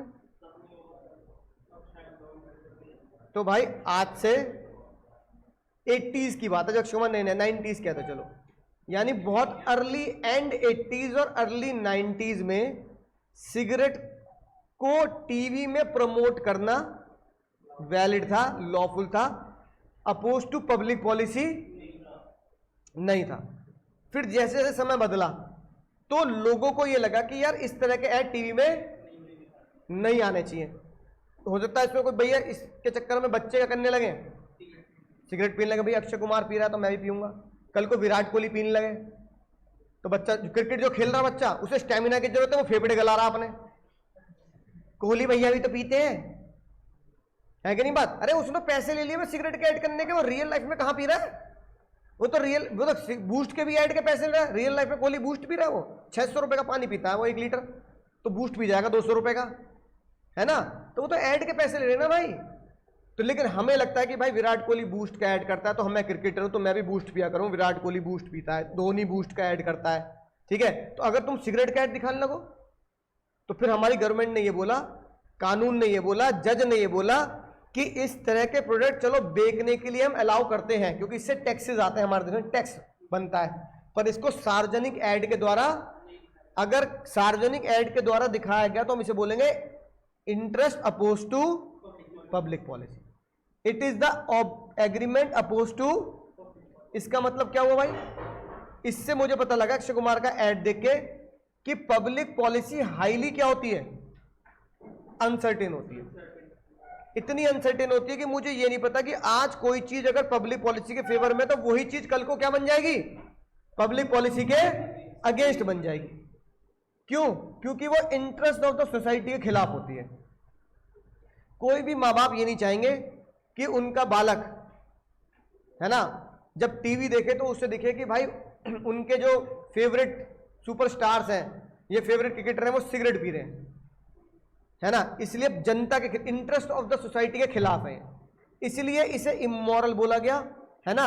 और पब्लिक पॉलिसी जो होती है धीरे धीरे डेवलप होती है, धीरे धीरे पता लगता है सोसाइटी इन चीजों के क्या जा रही है, खिलाफ जा रही है। इसीलिए हमारे देश में किस पे छोड़ दिया गया, कोर्ट पे छोड़ दिया गया कि कोर्ट किसे बोलेगी कि ये क्या है, पब्लिक पॉलिसी के अगेंस्ट है। अब जैसे आजकल एक ऐड आता है, बोलो जुबा केसरी, है ना, राइट। या फिर वो अक्षय कुमार आता है, शाहरुख खान आता है, टाइगर श्रॉफ आते हैं, क्या बोलते हैं, बोलो जुबा केसरी। यानी कि वो विमल पान मसाला का ऐड नहीं कर रहे, इलायची का ऐड कर रहे हैं, पर इनडायरेक्ट तो पान मसाला का है। तो कल को हमारा कोर्ट ये बोल सकता है कि इस तरह के इलायची के ऐड भी क्या है, गलत है, क्योंकि आप इनडायरेक्ट मैसेज दे रहे हो। तो उस दिन, जिस दिन ये कोर्ट का फैसला आएगा, उस दिन इलायची का ऐड क्या हो जाएगा, अपोज टू पब्लिक पॉलिसी। समझ रहे हो बात को, ठीक है। एक रुपए की इलायची के पैकेट के लिए तुम अक्षय कुमार को ही पैसे दे रहे हो, तुम शाहरुख खान को ही पैसे दे रहे हो, तुम अजय देवगन को ही पैसे दे रहे हो, तुम टाइगर श्रॉफ को ही पैसे दे रहे हो। अबे एक रुपए में कितना कमा रहे हो भाई, समझ रहे हो। एक रुपए की इलायची के पैकेट से तुम 4-4 लोगों के करोड़ रुपए दे दोगे, नहीं। ऐड किसका है, वो विमल पान मसाला का ऐड है। फिर एक वो ऐड आता है, मुंह में रजनीगंधा कदमों में दुनिया, आता है नहीं आता, ओ भाई 30 सेकंड के ऐड में वो अमीर हो जाता है। जिस होटल में उसके पापा काम करते हैं वो होटल खरीद लेता है वो रजनीगंधा खा के। तो बच्चे कहने लगे मम्मी लंच बॉक्स में एक पुड़िया रजनीगंधा रख देना, पूरा स्कूल खरीद लूंगा। तो पता लगा कल को, तुम्हारे एग्जाम के लिए नहीं, कल को कुछ सालों में कोर्ट ने डिसीजन दे दिया रजनीगंधा और ये इलायची के ऐड क्या होंगे, oppose to public policy, indirect message है। तब क्या हो जाएंगे, वो अपोज टू पब्लिक पॉलिसी हो जाएंगे। लेकिन अभी ऐड आ रहा तो वो क्या है, अपोज टू पब्लिक पॉलिसी नहीं है। तो हमें क्या याद रखना, हमें याद रखना ऐसे कौन कौन से वो लोग हैं जो अपोज टू पब्लिक पॉलिसी होते हैं। जैसे पहला, तुम्हें पढ़ाने की जरूरत नहीं, तुम पढ़ चुके हो, एलियन एनिमी। कोई भी एलियन एनिमी कब बनता है, कोई भी एलियन एनिमी कब बनता है, जब उससे किसी भी देश से क्या हो जाती है, लड़ाई हो जाती है। तो इसका मतलब agreement during the war with the alien enemy is void because of against public policy. दूसरी बड़ी मजेदार बात और बिल्कुल लॉजिकल बात है, पढ़ने की जरूरत नहीं, बिल्कुल पढ़ी पढ़ाई बातें हैं। गवाह को पैसे देकर गवाह खरीद लेना, इसे बोलते हैं स्टिफलिंग ऑफ प्रोसिक्यूशन। स्टिफलिंग का मतलब होता है दबाव बनाना, प्रेशर क्रिएट करना। हिंदी बोलते हैं गवाह खरीदना। जिसने भाई तुम्हारा क्राइम होते हुए देख लिया, तुम उसी को पैसे खिला के क्या बोल रहे हो, ये पैसे पकड़ मेरे खिलाफ गवाही मत दियो। तो बताओ किसके खिलाफ है ये बात, जनता के खिलाफ है कि नहीं यार। कोई तरीका थोड़ी है कि भाई किसी का मर्डर हो गया, किसी के साथ कुछ गलत हो गया, तूने पैसे पकड़ के गवाही नहीं दी, है ना। देखो ना, तो हम सुनते हैं कि भाई पहले गवाही देते तो कोर्ट में पलट गया, है ना, गवाह पलट गया, भाई गवाह पलट गया, वो चीजें। तो जज, एक डायलॉग बहुत बढ़िया लगा, जज ने ये लिख रखा है भाई, अंग्रेजों ने कुछ डायलॉग बहुत अच्छे बना रखे हैं। You can not make a trade off your felony. Felony मतलब क्राइम। तुम अपने क्राइम की ट्रेड नहीं कर सकते। ट्रेड मतलब खरीद फरोख्त, सेल। मैं क्राइम करूंगा, फिर जिसके साथ मैंने मर्डर किया, धोखाधड़ी करी, है ना, क्रिमिनल एक्टिविटी करी, उसे ही पैसे दे दिया, उसके घर वालों को पैसे दे दिया। जज ने बोला क्या कर रहे हो भाई, पहले किसी का मर्डर कर दो, फिर उसी घर वालों को क्या खिला दो, पैसा खिला दो कि मेरे खिलाफ केस मत करना। तो you can not trade your felony. आप अपने क्राइम को क्या नहीं कर सकते, बेच नहीं सकते। इसे बोलते हैं agreement for stifling prosecution is void. ये सारे केस वही हैं। 7 लाख रुपए ले ले, मुझे एक्सपोज मत करियो, मेरे खिलाफ गवाही मत दियो, वॉइड, है ना। अपने अपराध को क्या कर देते हैं, आपसदारी में सेटल कर देते हैं, ये क्या है, वॉइड। लेकिन कुछ ऐसे ऑफेंस होते हैं जो आउट ऑफ कोर्ट सेटल हो जाते हैं, वो वैलिड होते हैं। जैसे कि कुछ साल पहले मान लो शायद एक गोविंदा ने, पता नहीं शाहरुख खान ने किसी बंदे को चांटा मार दिया, धैर्यपट। अब क्योंकि बिल्कुल, अब वो गोविंदा ने मारा था ना शायद, गोविंदा ने एक बंदे को चांटा मार दिया। अब गोविंदा ज्यादा फेमस है, वो बंदा टीवी एक्टर रहा होगा, वो थोड़ा कम फेमस होगा। पर ये थोड़े कि भाई तुम 100 जनों के आगे पार्टी में चांटा मार दोगे, वायरल हो जाएगी वीडियो। अब उसके बाद बहुत बुरी लगी बात, वीडियो में दिख भी रहा है कि उसमें उसकी गलती नहीं है, उस बंदे की उसमें गलती नहीं है भाई, मैं यहां से जा रहा हूं, मेरा पैर फंस गया है ना, अब मैं स्टूडेंट के ऊपर गिर गया, उसके लग गई चोट, तो मैंने जानबूझ थोड़ी क्या है, कुछ ऐसे सीन हुआ। अब वो कह रहा है सर देखो बेमतलब चांटा मार दिया, अब उसने ये बात कोर्ट में ले गया वो, तो जज ने माना कि गोविंदा की गलती है। तो जज ने पहला डिसीजन तो ये दिया कि सार्वजनिक माफी मांगोगे, यानी कि वीडियो में माफी मांगो और सोशल मीडिया पे उसे पोस्ट करो कि मैं इस बंदे से माफी मांगता हूं, ये मेरी गलती थी। ऐसा करना पड़ा था गोविंदा को।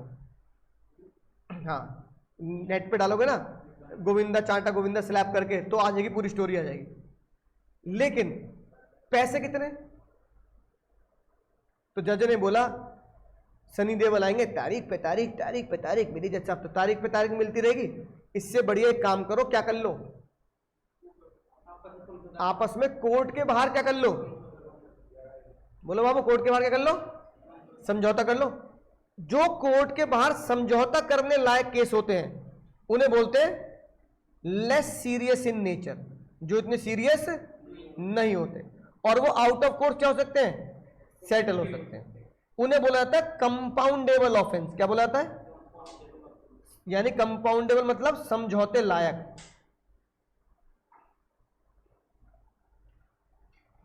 जिससे जनता पे कोई फर्क नहीं पड़ता। भाई गोविंदा ने जिसको चांटा मारा वो कह रहा है मैं गोविंदा से आउट ऑफ कोर्ट सेटल करके पैसा ले लूंगा, तो तुम्हें मुझे क्या फर्क पड़ रहा है? नहीं नहीं आउट ऑफ कोर्ट मत जियो, कम मिलेंगे, लड़के करोड़ रुपए मिलेंगे, तो तुम्हें क्या फर्क पड़ रहा है इससे? वो कह रहा है एक चांटे के मुझे 10 लाख रुपए देते, क्यों चाहिए मुझे 1 करोड़ रुपए, लेकिन कोर्ट के बाद समझौता कर ले। तो क्या आउट ऑफ कोर्ट सेटलमेंट से गोविंदा के चांटे के कंपनसेशन से किसी जनता को फर्क पड़ता है? पर्सनल मैटर है। लेकिन अगर किसी ने मर्डर कर दिया, फिर वो कह रहा मर्डर तो कर दिया, उसके घर वालों को कह रहा है 1 करोड़ रुपए ले लो, क्या इससे जनता को फर्क पड़ता है? इस पे पड़ता है, क्योंकि ये सोसाइटी का एक बहुत ही खतरनाक अपराध है कि भाई मर्डर कर दिया फिर तू 1 करोड़ रुपए दे रहा है, फिर तू कल को किसी और का मर्डर कर दियो फिर उसके घर को 1 करोड़ रुपए दे दियो, है ना, तो किलर थोड़ी बन जाओगे। तो जज ने बोला कि जो हार्मफुल टू द सोसाइटी होते हैं वो कंपाउंड नहीं होते, और जो हार्मफुल टू द सोसाइटी नहीं होते सिर्फ वही ऑफेंस क्या होते हैं? कंपाउंडेबल। तो ये कॉन्सेप्ट बनता है हमारा कंपाउंडेबल ऑफेंस और नॉन कंपाउंडेबल ऑफेंस। तो कंपाउंडेबल ऑफेंस आर वैलिड, मतलब उसका सेटलमेंट क्या होता है? वैलिड होता है। उसमें तुम ये नहीं बोलोगे गवाह खरीदा जा रहा है, उसमें तुम ये बोलोगे जिसके साथ हुआ है उसको मैं सेटल करना चाह रहा हूं।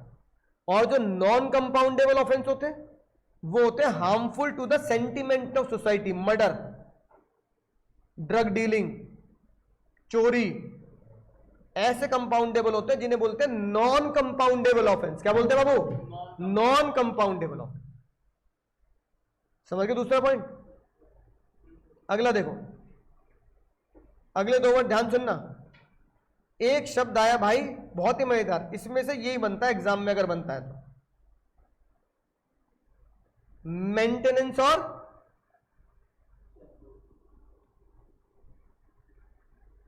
है ना, मेंटेनेंस और चैम्पर्टी। अब सुनते ध्यान से, केस समझो पहले क्या होता है। एक भाई हमारे बहुत ही दुखी आदमी विवेक ओबेरॉय, इनका झगड़ा हो गया भाई सलमान भाई से ऐश्वर्या राय के चक्कर में। ऐश्वर्या ने शादी कर ली अभिषेक बच्चन ने, बिल्ली लड़ती रह गई बंदर रोटी ले गया, फिर ये कहावत की मीम बहुत चले। लेकिन विवेक ओबेरॉय को ये बात बहुत बुरी लगी कि भाई ना तूने शादी करी ना मुझे करनी दी, तो उसने इसका बदला डायरेक्ट नहीं निकाला, उसने एक प्रोड्यूसर को पैसे दिए, बहुत पैसा दिया, बहुत पैसा। उसने बोला मेरा नाम लिए बिना सलमान भाई को एक पिक्चर के लिए साइन कर, और साइन करते टाइम पे फिल्म की डेट, फिल्म की जगह कुछ ऐसा करना कि सलमान भाई पहुंच ना पाए, और जब वो इस तरह की मजबूरी में आ जाए तो उनके ऊपर क्या कर दियो? स्यू कर दियो। अब इस तरह की ट्रांजैक्शन में इस बंदे का कोई लेना देना नहीं है, लेकिन ये क्यों कर रहा है? कोई इंटरेस्ट नहीं है इसका, पैसों के लालच में कर रहा है। सारी फंडिंग मैं करूंगा, तेरे को अलग से भी फंडिंग दूंगा। तो जज ने क्या बोला? वॉइड। ये पब्लिक पॉलिसी के अगेंस्ट है कि एक बंदे को सिर्फ इसलिए तुम फंसा रहे हो कि तुम्हारी कोई पुरानी दुश्मनी रही होगी उससे, या तुम्हें वो बंदा पसंद नहीं आया किसी बात को लेकर। अगर ये बात पकड़ी गई तो ये क्या है बाबू? वॉइड है। इस प्यार को नाम दिया मेंटेनेंस। क्या नाम दिया? इसलिए एग्जाम्पल भी ये लिख रखा है। विवेक, मान लो इस प्रोड्यूसर का नाम था केडी। विवेक प्रॉमिस टू पे केडी 5 करोड़ रुपए, KD file suit against the, जिसका अब उसका खुद का कोई इंटरेस्ट है लेकिन फिर भी वो केस करने को तैयार हो रहा है। तो जज ने बोला तू क्यों पचड़े में पड़ रहा है पैसों के चक्कर में, है ना? मतलब उसका उस दोनों की लड़ाई में कोई इंटरेस्ट नहीं। वो ये पूछ भी नहीं रहा भाई क्यों करवा रहे मुझसे ये काम, ऐसा क्या हो गया था। वो कह रहा भाई पैसा ले लेना यार, कोई पर्सनल इंटरेस्ट नहीं है कि भाई वो। अच्छा बताओ, जरूरी है इसमें सलमान की गलती हो? उसकी भी तो सकती थी विवेक ओबराय की। वो ये भी नहीं पूछ रहा कि तेरी उसकी क्यों गलती है, हो सकता तेरी गलती हो। उसे से कोई मतलब नहीं है, कोई उसका अपना पर्सनल इंटरेस्ट नहीं है। ठीक है, कर रहे हैं तो कर रहे हैं। अगली बात सुनना ध्यान से। अब ये बताओ, तुमने कभी सुना है कोई बंदा किसी के घर कब्जा लेता है ना? अब एक है ऐसे हमारे मजनू भाई, जानते हो ना मजनू भाई को? नहीं, मजनू भाई कह रहा हूं मैं, लैला मजनू वाले मजनू भाई नहीं था वो, सताया हुआ दिल जला था वो। मजनू भाई जानते हो ना?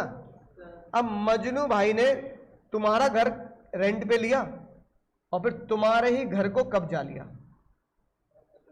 तुमने बोला मजनू भाई को, भाई बहुत दिन हो गए रहते रहते खाली कर दो, है ना? मजनू भाई ले ए शाणे, इस तरह खतरनाक भाषा यूज करी, ठीक है? जो रेंट मिल रहा था ना अगले महीने से वो भी नहीं मिल रहा, चल निकल। अब तुम कहने लगा भाई यार ये तो गड़बड़ हो गई। अब मजनू भाई से बहुत रिक्वेस्ट करने के बाद मजनू भाई तुम्हारा घर छोड़ने को तैयार नहीं। कोई वकील मजनू भाई का केस लेने को तैयार नहीं। मजनू भाई से पंगे लगवाया, पागल हो रहा है, हम नहीं लड़ रहे तेरा केस। कौन ऐसा व्यक्ति है जो मजनू भाई से घर खाली करा सकता है? उदय भाई। अच्छा अच्छा, भगवान का दिया सब कुछ है, बस एक लड़का चाहिए बहन की शादी के लिए, है कि नहीं बात? तो भगवान का दिया सब कुछ है। अब तुम कहां पहुंचे? अब तुम पहुंचे उदय भाई के पास। उदय भाई कहने लगे मजनू से घर खाली करवाना है, घबराने का नहीं, एक कॉल पे खाली है, एक कॉल पे। तुमने बोला उदय भाई इसलिए आपके पास आया, मुझे पता है आपकी एक कॉल पे मेरा घर खाली हो जाएगा। मजनू भाई ने बोला भगवान कहते सब कुछ है ना, गाड़ी है, बंगला है, पैसा है, इज्जत है, सब कुछ है, लेकिन फिर भी पैसा और चाहिए, फिर भी पैसा। तुमने बोला मजनू भाई पैसा मुझे पता है इतना तो मेरे पास नहीं जितना मैं आपको दे पाऊंगा, लेकिन मैं आपसे एक वादा करता हूं, उसका वो वादे का सारा खेल भी तुम्हारे हाथ में है। मेरा ये घर खाली करा दो, घर खाली करा के तुम ही कब्जा लो, तुम ही इसे क्या कर देना, बेच देना, क्योंकि बेचने पे तो मेरे ही साइन होंगे, क्योंकि घर तो मेरे नाम पे। मैं उस एग्रीमेंट पे क्या कर दूंगा, साइन कर दूंगा। उस एग्रीमेंट में जितने रुपए होंगे 50% उदय भाई आपके, 50% उदय भाई मेरे। आपने 10 करोड़ का बिकवा दिया तो 5 करोड़ ले लेना मजनू उदय भाई, लेकिन जेब में लिक्विडिटी नहीं है 5 करोड़ की। उदय भाई मान गए। उदय भाई इस एग्रीमेंट पे मान गए कि I will share the amount after proceeding, कि मैं क्या करूंगा, बदले में प्रोसीडिंग जो भी होगी उसका हिस्सा ले लूंगा। ये भी एग्रीमेंट क्या होते हैं, ये भी एग्रीमेंट क्या है? इस प्यार को जज ने नाम दिया चैम्पर्टी। क्या नाम दिया? चैम्पर्टी का मतलब ये होता है किसी के खिलाफ प्रोसीडिंग करके उसके जीत का हिस्सा लेना, उससे यानी विनिंग अमाउंट बांट लेना। अब एक बहुत खतरनाक बात सुनना, तुम्हारे होश उड़ जाएंगे। अब ये वॉइड है, ये भी वॉइड है, समझ रहे हो बात को? ये दोनों ही क्या है, ये दोनों ही वॉइड है, लेकिन कहां पर? इंग्लैंड में। मतलब इंडिया में क्या होगा फिर? इंडिया में ना वॉइड ना वैलिड ना वॉइडेबल। अरे तो वॉइड एब्यूलिशन वॉइड का बड़ा भाई तो हो गया, ठीक है। हमने कहा जज साहब ये क्या अजीब बात कर रहे हो, ये क्या तरीका हो गया कि इंग्लैंड में वॉइड है इंडिया में। तो जज ने बोला भाई अब सुन इंडिया में क्या होगा, what are the legal consequences of these two contract in India. अब जज ने बोला एक छोटी तब्दीली करते हैं, ओ भाई सुन ले, छोटी तब्दीली करते हैं। यहां पर यह बात कोर्ट में प्रूफ हो गई कि केडी जो है विवेक ओबरॉय की मदद कर रहा है, जिसमें सच में सलमान खान की क्या थी, प्रूव्ड। तो अब केडी मदद कर रहा है या नहीं कर रहा, जैन मदद कर रहा है नहीं कर रहा। तो जज ने क्या बोला, इन India it is valid if it is genuine help. सुनो ठीक है। अब यहां मैं उदय भाई काट के लिख देता हूं जॉली एलएलबी, जॉली एलएलबी। किसी तुम्हारा घर कब्जा लिया, जॉली एलएलबी अकेला ऐसा वकील था पूरी दुनिया में जो कहता भाई जान दे देंगे, लेकिन बदमाशों के खिलाफ आवाज उठा के रहेंगे। और जॉली एलएलबी तुमसे बोला तेरा केस कोई लड़ रहा दुनिया में, तो पैसा मत दे तू मुझे, मैं लड़ूंगा तेरा केस। मार देंगे ना मजनू भाई मुझे, मर जान दे, लेकिन तेरा केस देख रहे हो ईमानदारी जॉली एलएलबी की। फिर तुम कह रहे जॉली भाई तुम मेरे लिए जान बिल्कुल जोखिम में डाल लो पैसा। जॉली भाई ने कहा पैसा भी मत दे, जिस दिन केस जीतूंगा ना उस दिन जो तेरा घर खाली कराया, जो तेरी मर्जी उस प्रोसीडिंग में से दे दियो। तुझे लगता है जॉली भाई को 50% देना है 50% दे दियो, घर बेचना नहीं है उसका 20% देना तो कहीं से 20% दे दियो। लेकिन केस जीतने के बाद अगर केस हार गया तो तेरे से एक पैसा नहीं लूंगा, केस जीत गया तो प्रोसीडिंग में से शेयर दे दियो। अब जॉली एलएलबी मदद कर रहा है तुम्हारी, या तुम्हारे साथ क्या कहते हैं भाई टाइप के कॉन्टेक्ट कर रहा है, जेन्युइन है, जेन्युइन है, लीगल है, तो फिर वॉइड क्यों हो गए। तो जज ने बोला if it is in India it is prove that such contracts are, है ना, such contracts are not unjust, not unjust मतलब genuine, and such contracts are not malicious, malicious मतलब बेईमानी का मोटिव, है ना, धोखाधड़ी या चीटिंग, अनलॉफुल, अगेंस्ट लॉ। अगर इंडिया में तुमने प्रूफ कर दिया such agreements are not unjust and such agreements are not malicious, such agreements are not unjust and such agreements are not malicious, then in India such agreements are valid. England वाले अजीब ही लोग हैं, वो कह रहे हैं हमें नहीं पता, हमने जो लिख दिया वो लिख दिया। ठीक है, अब तुम बता दोगे मुझे, आगे एग्जाम में सवाल आ गया champerty and maintenance are void in English law but there is a different provision about in India, explain. क्या लिखोगे, हिंदी बता दो। Champerty maintenance are void in English law but in India, है ना, it may not be void, explain. बोलो, हिंदी में बता दो, हिंदी में कह रहा हूं। इंडिया में वो वॉइड नहीं है, जरूरी नहीं है कि इंडिया में वॉइड हो। कैसे, हाँ इंडिया में, एक तो इंडिया में वो लीगली ऐसे बोलो, एक तो इंडिया में वो जेन्युइन हो और इंडिया में वो मैलिशियस, धोखाधड़ी मतलब बेईमानी टाइप के ना हो। तो इंडिया में क्या है, वो लीगल है, जेन्युइन है, किसी के साथ कोई धोखाधड़ी नहीं हो रही, तो इंडिया में क्या माना जाएगा। अब इसकी लीगल भाषा सीखनी है, इसकी लीगल भाषा क्या सीखनी है, ये लिखी बात,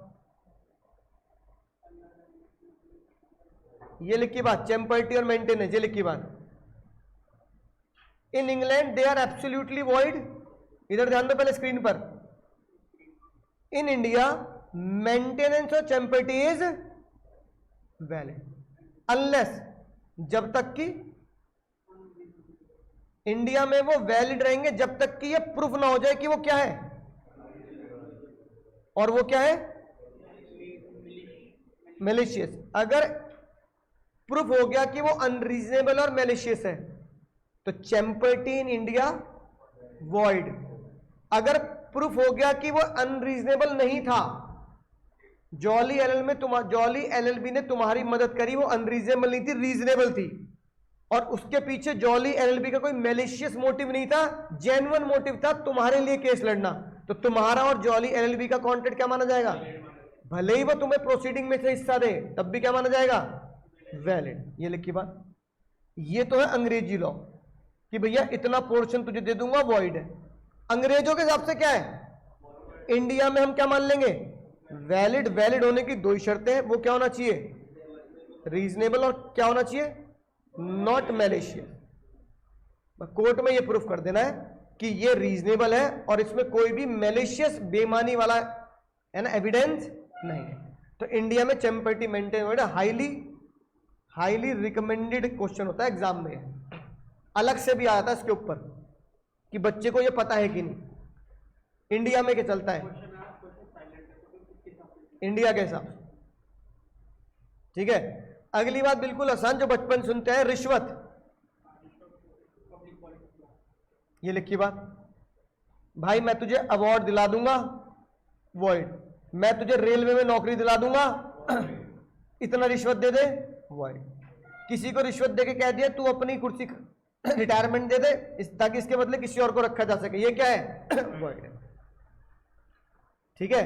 तो ट्रैफिक का मतलब होता है रिश्वत, और पब्लिक ऑफिस का मतलब होता है सरकारी दफ्तर। तो सरकारी दफ्तर में अगर आप रिश्वत फॉलो करा रहे हो और पकड़े गए तो पैसे वापस, रिश्वत का पैसे वापस थोड़ी आता है भाई, वो तो क्या हो गया, मर गया अगर सामने वाले ने काम नहीं करा तो traffic in public office is void. Corruption create करता है, इसलिए जज ने बोला ये पब्लिक पॉलिसी के खिलाफ है, करप्शन क्रिएशन। अगली बात, इकोनॉमिक्स के तुम महारथी हो, बताओ क्या मोनोपोली क्रिएट कर दोगे, मतलब तुम्हें लग रहा है मटर पनीर की सब्जी खानी है, पूरे के पूरे नोएडा में एक ही मटर वाला बस, तुम कह रहे हो भैया आज मटर पनीर की सब्जी खानी, मटर कितने रुपए किलो दोगे, 10 लाख रुपए किलो, एक मटर 1 लाख रुपए की, तो एक मटर तो शादी में अंगूठियों में लगा के एक्सचेंज होंगे फिर तो। भाई मैंने एक नई अंगूठी बनवाई है सगाई की, मटर लगी है उसमें, मटर इतनी महंगी कर दोगे क्या, तो फिर तो कल को आलू प्याज भी कर देना। तो जज ने बोला भाई मोनोपोलीज अगेंस्ट,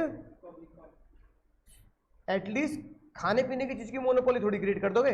ये लिखी बात, एक ही वेजिटेबल वाला होगा पूरे शहर में तो फिर तो करोड़ों का बेचेगा वो, फिर तो आलू गोभी करोड़ों की बिकेगी भाई।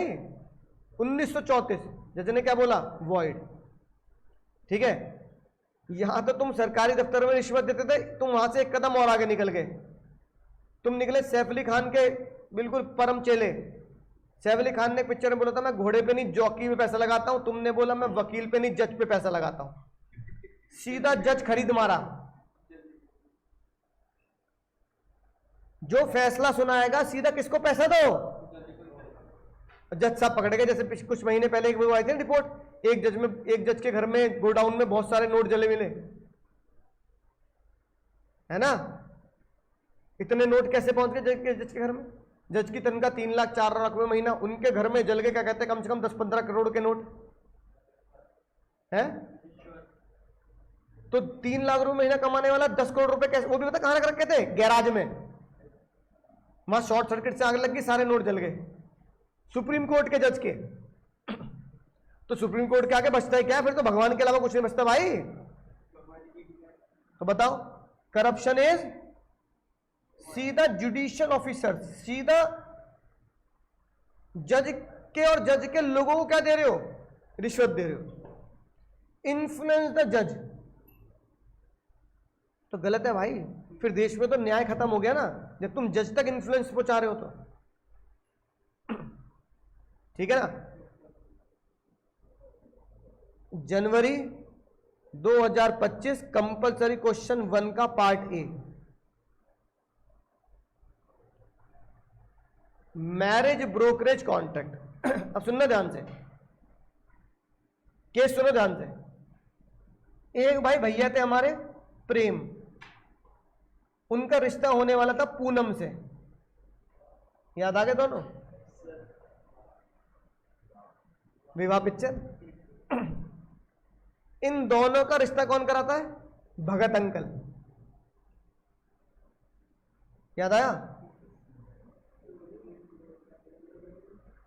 अब इस पिक्चर को मैं इसलिए जानता हूं क्योंकि जहां पे पूनम का घर है वो हमारे गाजियाबाद का तुराब नगर है। तो पूनम के घर की जो शूटिंग हुई है ना, वो कहां हुई है? तुराब नगर में हुई है, हमारे घर के पास। तो इसलिए गाजियाबाद में पिक्चर बहुत फेमस है। गाजियाबाद में सभी ने देखी वो पिक्चर, ठीक है? इसलिए मुझे याद है वो। हम भी जाते थे, अरे वो आ रहा है, शाहिद कपूर आ रहा है, भीड़ लगी रहती तुराब नगर में। और जब तुराब नगर दिखाते उसको गेट भी दिखाते। जब पिक्चर शुरू होती है ना, तो पिक्चर शुरू होते हुए गेट दिखाते हैं, कैमरा फोकस करता है, वो हमारे गाजियाबाद का तुराब नगर का गेट है, मेन गेट, पुराने जमाने टाइप का गेट है वो, अंग्रेजों के जमाने का तुराब नगर का। उसमें ही शूटिंग दिखाएगी, ये वाला सीन भी। उसमें भगत अंकल पहुंचते हैं पूनम के पिताजी के घर पे, याद आया?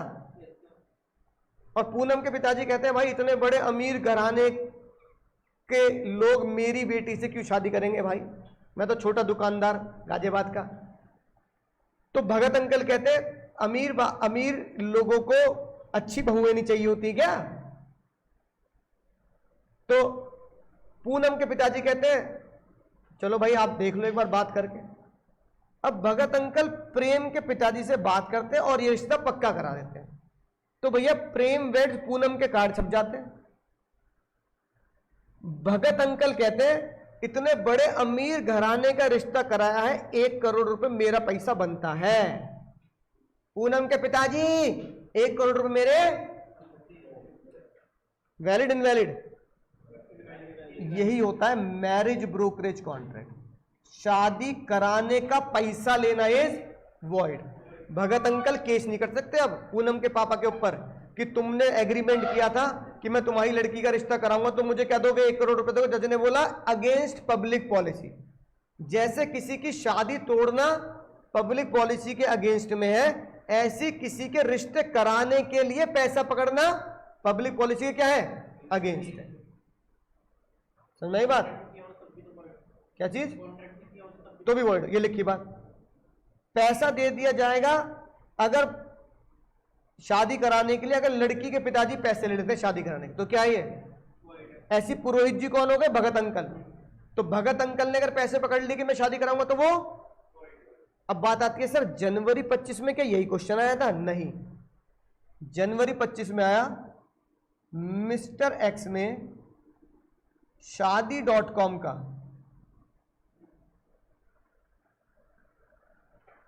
सब्सक्रिप्शन ले रखा है और वो मिस्टर एक्स शादी.com को पैसा देते हैं सब्सक्रिप्शन का। वॉइड या वैलिड? क्यों? पर यहां तो वॉइड लिखा है। ऑनलाइन मैरिज ब्यूरो सर्विसेज क्या होगा बाबू? भाई ये मैं हर साल बताता आ रहा हूं, हर साल बताता हूं, हर बार बताता हूं बच्चों को ये बात। वो एग्रीमेंट तो अभी भी जिंदा है, चल ही रहे हैं। एक्चुअली में क्या वो शादी कराने का पैसा ले रहे हैं? फिर किस चीज का ले रहे हैं पैसा? आपस में मिलाने का भी नहीं, सिर्फ नंबर एक्सचेंज कराने का। भाई मैं लड़का हूं, भाई शादी नहीं हो रही, घर वाले कह रहे हैं मैट्रिमोनियल साइट पर रजिस्टर्ड कर ले। एक कोई XYZ लड़की है, उसकी शादी भी नहीं हो रही, उसके घर वाले कह रहे हैं मैट्रिमोनियल साइट पे वो कर ले। तो उसमें पता क्या होता है? उसमें तुम सामने वाले की प्रोफाइल देख सकते हो फेसबुक की तरह, लेकिन वो प्रोफाइल सामने वाले को पूरी तरीके से तब दिखेगी जब दिखाता है ना फेसबुक में या इंस्टाग्राम में, this profile is locked. Locked है वो। अब तुमने उसका सिर्फ डेटा पढ़ लिया, भाई school Noida, profession chartered accountant, package इतना। इसके नीचे जाओगे ना, नंबर, एड्रेस, नाम दिखेगा बस, परिवार, तो वहां लिखा होगा लॉक्ड। जैसे फेसबुक पे लिखा होता है और इंस्टाग्राम पे लिखा होता है। अब लॉक करने के लिए उसे अनलॉक करने के लिए फ्रेंड रिक्वेस्ट भेजनी पड़ेगी। ऐसे उसकी प्रोफाइल को अनलॉक करने के लिए शादी.com को पैसे देने पड़ेंगे। जैसे तुमने शादी.com को पैसे दे दिए, वो unlock profile, lock profile unlock हो जाएगी, तो उसके नीचे का डेटा दिख जाएगा। उसके नीचे क्या लिखा होगा? फोन नंबर, है ना, और उसके नीचे लिखा होता है यू कैन कॉल और message upon this number is share to you with the permission of the party. अब इसका मतलब ये नहीं कि उसकी तुम्हारी शादी उस लड़की से हो जाएगी, है ना, या उस लड़की की शादी तुम्हारे से हो जाएगी। नंबर एक्सचेंज हो गया, आपस में बात कर लो, सही लगे तो ठीक, ना लगे तो ठीक। अब क्या शादी में शादी.com वाले को बुलाते हो? भैया तुम्हारी साइड की वजह से हमारी शादी हुई है, भैया तुमने रिबन काटना है, ठीक है। अब बताओ, क्या शादी.com वाले को बुलाते हो? क्या ना उन्हें बुलाया जाता ना वो आते, वो कहते हैं भैया तुम अपने रास्ते, हम अपने रास्ते, हमने अपना पैसा कमा लिया। अब वो वैलिड होगा? लिखूंगा क्या? नहीं, क्या क्या हवाला देके लिखूं? अबे लॉ में तो लिखने के नंबर है ना, लिखूं क्या? Such contracts are valid, number थोड़ी मिलेंगे। मैं बता तो क्यों। पहला as per section 23 they are not marriage brokerage agreement. And सबसे खतरनाक बात, जो बच्चा नहीं लिख के आया एग्जाम में, इसलिए बच्चे जनवरी वाले फेल हुए। As per section 10 all the essential elements of the making valid contract is available या फुलफिल्ड। सेक्शन 10 के सारे एलिमेंट नहीं है, तभी तो हुआ है शादी.com का 21 साल से ऊपर होंगे तभी तो रजिस्टर्ड कर पाओगे। ऑफर एंड एक्सेप्टेंस, सारी बातें, तो सेक्शन 10 लिखना था। All the essential element to make the contract valid is eligible and as per section 23 they are not marriage brokerage contract, इसलिए वो कॉन्ट्रैक्ट वैलिड है। नहीं, सेक्शन 10 में 10 एलिमेंट लिखे हैं। देवर देख रहे हो? देख रहा है विनोद? कॉन्ट्रैक्ट एंड में आ रहा है और ये पहला भूल रहा है। पहला chapter, one of the element, एक एलिमेंट के, हर चैप्टर सेक्शन 10 से शुरू होता है। तो भाई पेज खोले, चैप्टर नंबर 1, टाइम वेस्ट। देख रहा है विनोद? चैप्टर नंबर 1 के एंड वाले पेज पे जाओ, चैप्टर 1 के एंड वाले पेज पे, और आगे ये इसके पीछे, अरे पीछे ये क्या लिखा? हरा हरा क्या है ये? कितने एलिमेंट लिखे हैं? फिर पेज नंबर कौन सा है? पेज नंबर 18 पे आ जाओ जरा। ओ पेज नंबर 18 पे, पेज नंबर 18 के 10 एलिमेंट पूरे होते तो वो कॉन्ट्रैक्ट क्या होता है? वैलिड। यही लिखना था यहां पे, यही लिखना था यहां पर, ठीक है। अगला, ओ भैया, ओ पुष्पा, फ्लावर नहीं फायर बनने का है भाई, तू फ्लावर बन रहा है, फायर बनने का है। ये बताना भाई, ये क्या चीज है?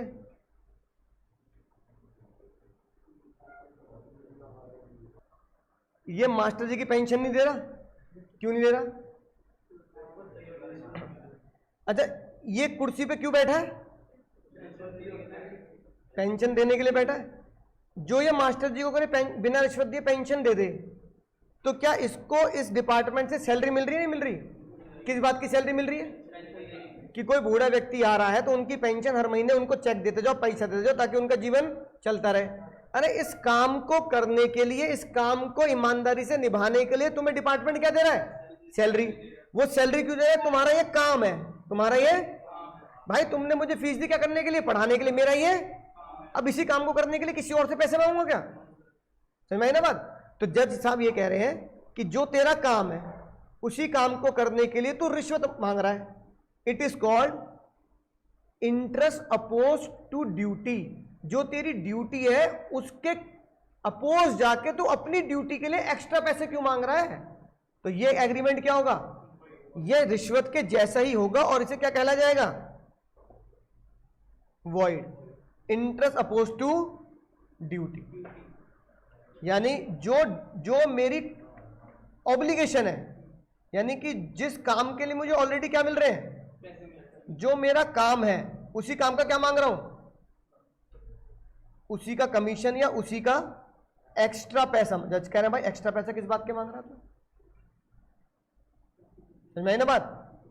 इल्लीगल भी और एक एजेंट कह रहा है मैं अपने प्रिंसिपल से तेरी डायरेक्ट बात करा दूंगा, मुझे क्या दे दे, अलग से पैसा दे दे। ये क्या है? ट्रस्टी की जो ड्यूटी है उसके खिलाफ जाके काम कर रहा है, समझ गए ना। किसी भी एनजीओ के ट्रस्टी क्या कर रहे हैं, गड़बड़ कर रहे हैं, तो क्या है, वॉइड। ऐसे एक मैनेजर कह रहा है तुम्हारी फाइल पहले पहुंचा दूंगा, 5 लाख रुपए दे दो, तुम्हारा फाइल का नंबर पहले लगा दूंगा, तो ये भी क्या है, अरे तुझे तो फाइल लगवानी है ना भाई, तो जो आया फीफो मेथड से लगाना, जो पहले आया उसको पहले लगवा। लेकिन लोग पैसे लेके क्या करते हैं, जो आखिरी में है उसको लगवा। फिर कई लोग लड़ते भी हैं, भैया इससे पहले तो मैं भी खड़ा हूं भाई, ओ भाई इससे मैं तो 1 घंटा हो गया खड़े खड़े, ये भी आया तूने इसको अंदर भेज दिया। होता नहीं होता ऐसा सरकारी दफ्तरों में, वो पैसे की वजह से होता है। इंटरेस्ट अपोज टू ड्यूटी, जो तेरी ड्यूटी है, ड्यूटी क्या बनती है, फीफो मेथड लगा, जो पहले आया अंदर, लेकिन तू पैसा लेके किसी और काम करवा रहा है। तो जज ने बोला रिश्वत की तरह है, लेकिन कोई रिश्वत क्यों पकड़ रहा है, अपनी ड्यूटी के खिलाफ जाकर, ड्यूटी ना करके, ठीक है। और बाबू आखिरी पॉइंट आता, सुनेंगे ध्यान से। अब भाई मान लो मैं तुम्हें यहां पढ़ा रहा हूं लॉ, भाई इलीगल काम कर रहे हैं, लीगल कर रहे हैं, बगल वाले रूम में अकाउंट्स वाले भैया खिले सट्टा, आईपीएल का फाइनल है, तगड़ा सट्टा लगेगा आज सब बैच की छुट्टी, सट्टा चलेगा, ठीक है, लगाओ पैसा आईपीएल मैच पर। फिर एक गाना बजा, आंटी पुलिस बुला लेगी, पार्टी नहीं चलेगी, आंटी ने पुलिस बुला ली।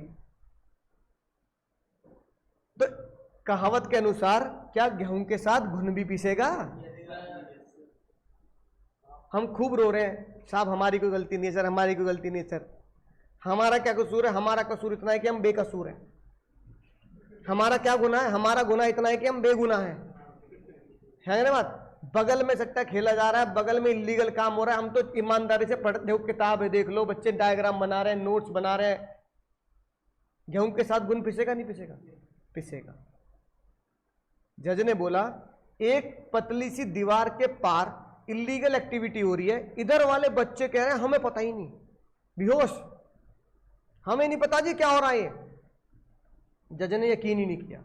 जज ने बोला इस क्लास का माहौल बनाने का पर्पस ये था कि इलीगल एक्टिविटी को छुपाया जा सके। 100 बच्चे इसलिए पढ़ाए जाते हैं ताकि 10 के साथ सट्टा लगाया जा सके, समझ में आई ना बात। तो 100 अच्छे काम इसलिए किए जा सकते हैं कि एक बुराई को छुपाया जा सके। तो घुन पिसा नहीं पिसा? तो जज ने बोला भाई सिंपल सी बात है, लपेटे में आओगे। अच्छा अगली बात, हम यहां पढ़ रहे हैं, इधर बगल वाले भैया भी क्या कर रहे हैं, पढ़ा रहे हैं, सट्टा चल रहा ऊपर लाइब्रेरी में, लगाओ सट्टा, आईपीएल का फाइनल है, बोलो। आंटी पुलिस बुला लेगी, पार्टी यूं चल लेगी, आंटी ने पुलिस बुला ली। गेहूं के साथ घुन पिसेगा? गेहूं के साथ घुन पिसेगा? नहीं पिसेगा, क्योंकि वो गेहूं और घुन अलग अलग मशीन में है। गेहूं अलग मशीन चल रही है और घुन अलग मशीन में चल रहे हैं। तो हमने बोला जज साहब फिर हमें ये फैसला कैसे करना पड़ेगा कि गेहूं के साथ घुन पिसेगा लेकिन गेहूं के साथ घुन नहीं पिसेगा, ऐसा कैसा फैसला होगा? तो जज ने बोला सेक्शन 24, क्या बोला बाबू, धारा 24 के अकॉर्डिंगली अगर तुमने जज के सामने ये प्रूफ कर दिया दोनों लोग क्या हैं, सेपरेट है। जैसे हमने बोला कि जब सीढ़ी से बच्चा ऊपर आता है तो हमारी कोचिंग के पैर छुए बिना ही बगल से सड़क के ऊपर सीढ़ी चली जाती है, तो उनका डोर, उनका कॉन्सेप्ट, उनका आना जाना हमारी बिल्डिंग, हमारे फ्लोर से बिल्कुल, हमें यह भी नहीं पता होता कि बच्चा हमारी कोचिंग में है, ऊपर जा रहा है। हम तो अपनी बच्चे की कोई नहीं पहचान पाते कि वो लाइब्रेरी में कब गया। तो हमें उनसे कोई लेने देना, हमारा एग्रीमेंट भी अलग है, उनका एग्रीमेंट अलग है, हमारा बिजली का मीटर अलग, उनका मीटर अलग। कोई भी ऐसी, है ना, क्या कहते हैं, कोई भी ऐसा सूत्र नहीं मिल रहा है, कोई भी ऐसा सबूत नहीं मिल रहा जिससे हम ये कह दें कि मेरा लाइब्रेरी वालों के साथ कनेक्शन है। लेकिन मैं इस बगल के रूम में नहीं ऐसा कह सकता कि मेरा बगल वाले रूम से कोई कनेक्शन नहीं है। जज कह रहा है तुम्हारा यार ये कोई बात थोड़ी है, समझ में ना बात, राइट। इसलिए जज ने बोला अगर तुमने सेपरेट नहीं किया, पूरा का पूरा कोचिंग क्या माना जाएगा, ये रहा वो केस। भाई इंडिगो समझते हो क्या होता है, नील। एक बंदे का इंडिगो का गोडाउन था, नील ही नील, उसने एक कोने में ड्रग छुपा दी, तो जज ने बोला पूरा इंडिको का गो डाउन इलीगल। सेपरेट नहीं कर पाया ना बेचारा, जज ने माना पूरे नील की बोतलें लगाने का मतलब ये था कि नील की बोतलों के पीछे ड्रग छुपाई जा सके। पूरा इंडिको का लीगल बिजनेस जज ने क्या कर दिया, बंद कर दिया। ठीक है, बोल बात समझ में आ गई। और अगर हमने अलग अलग प्रूफ कर दिया तो वैलिड होगा। ये बात बोली सेक्शन, ये बात किसने बोली बाबू, सेक्शन 57। पढ़ना जरा,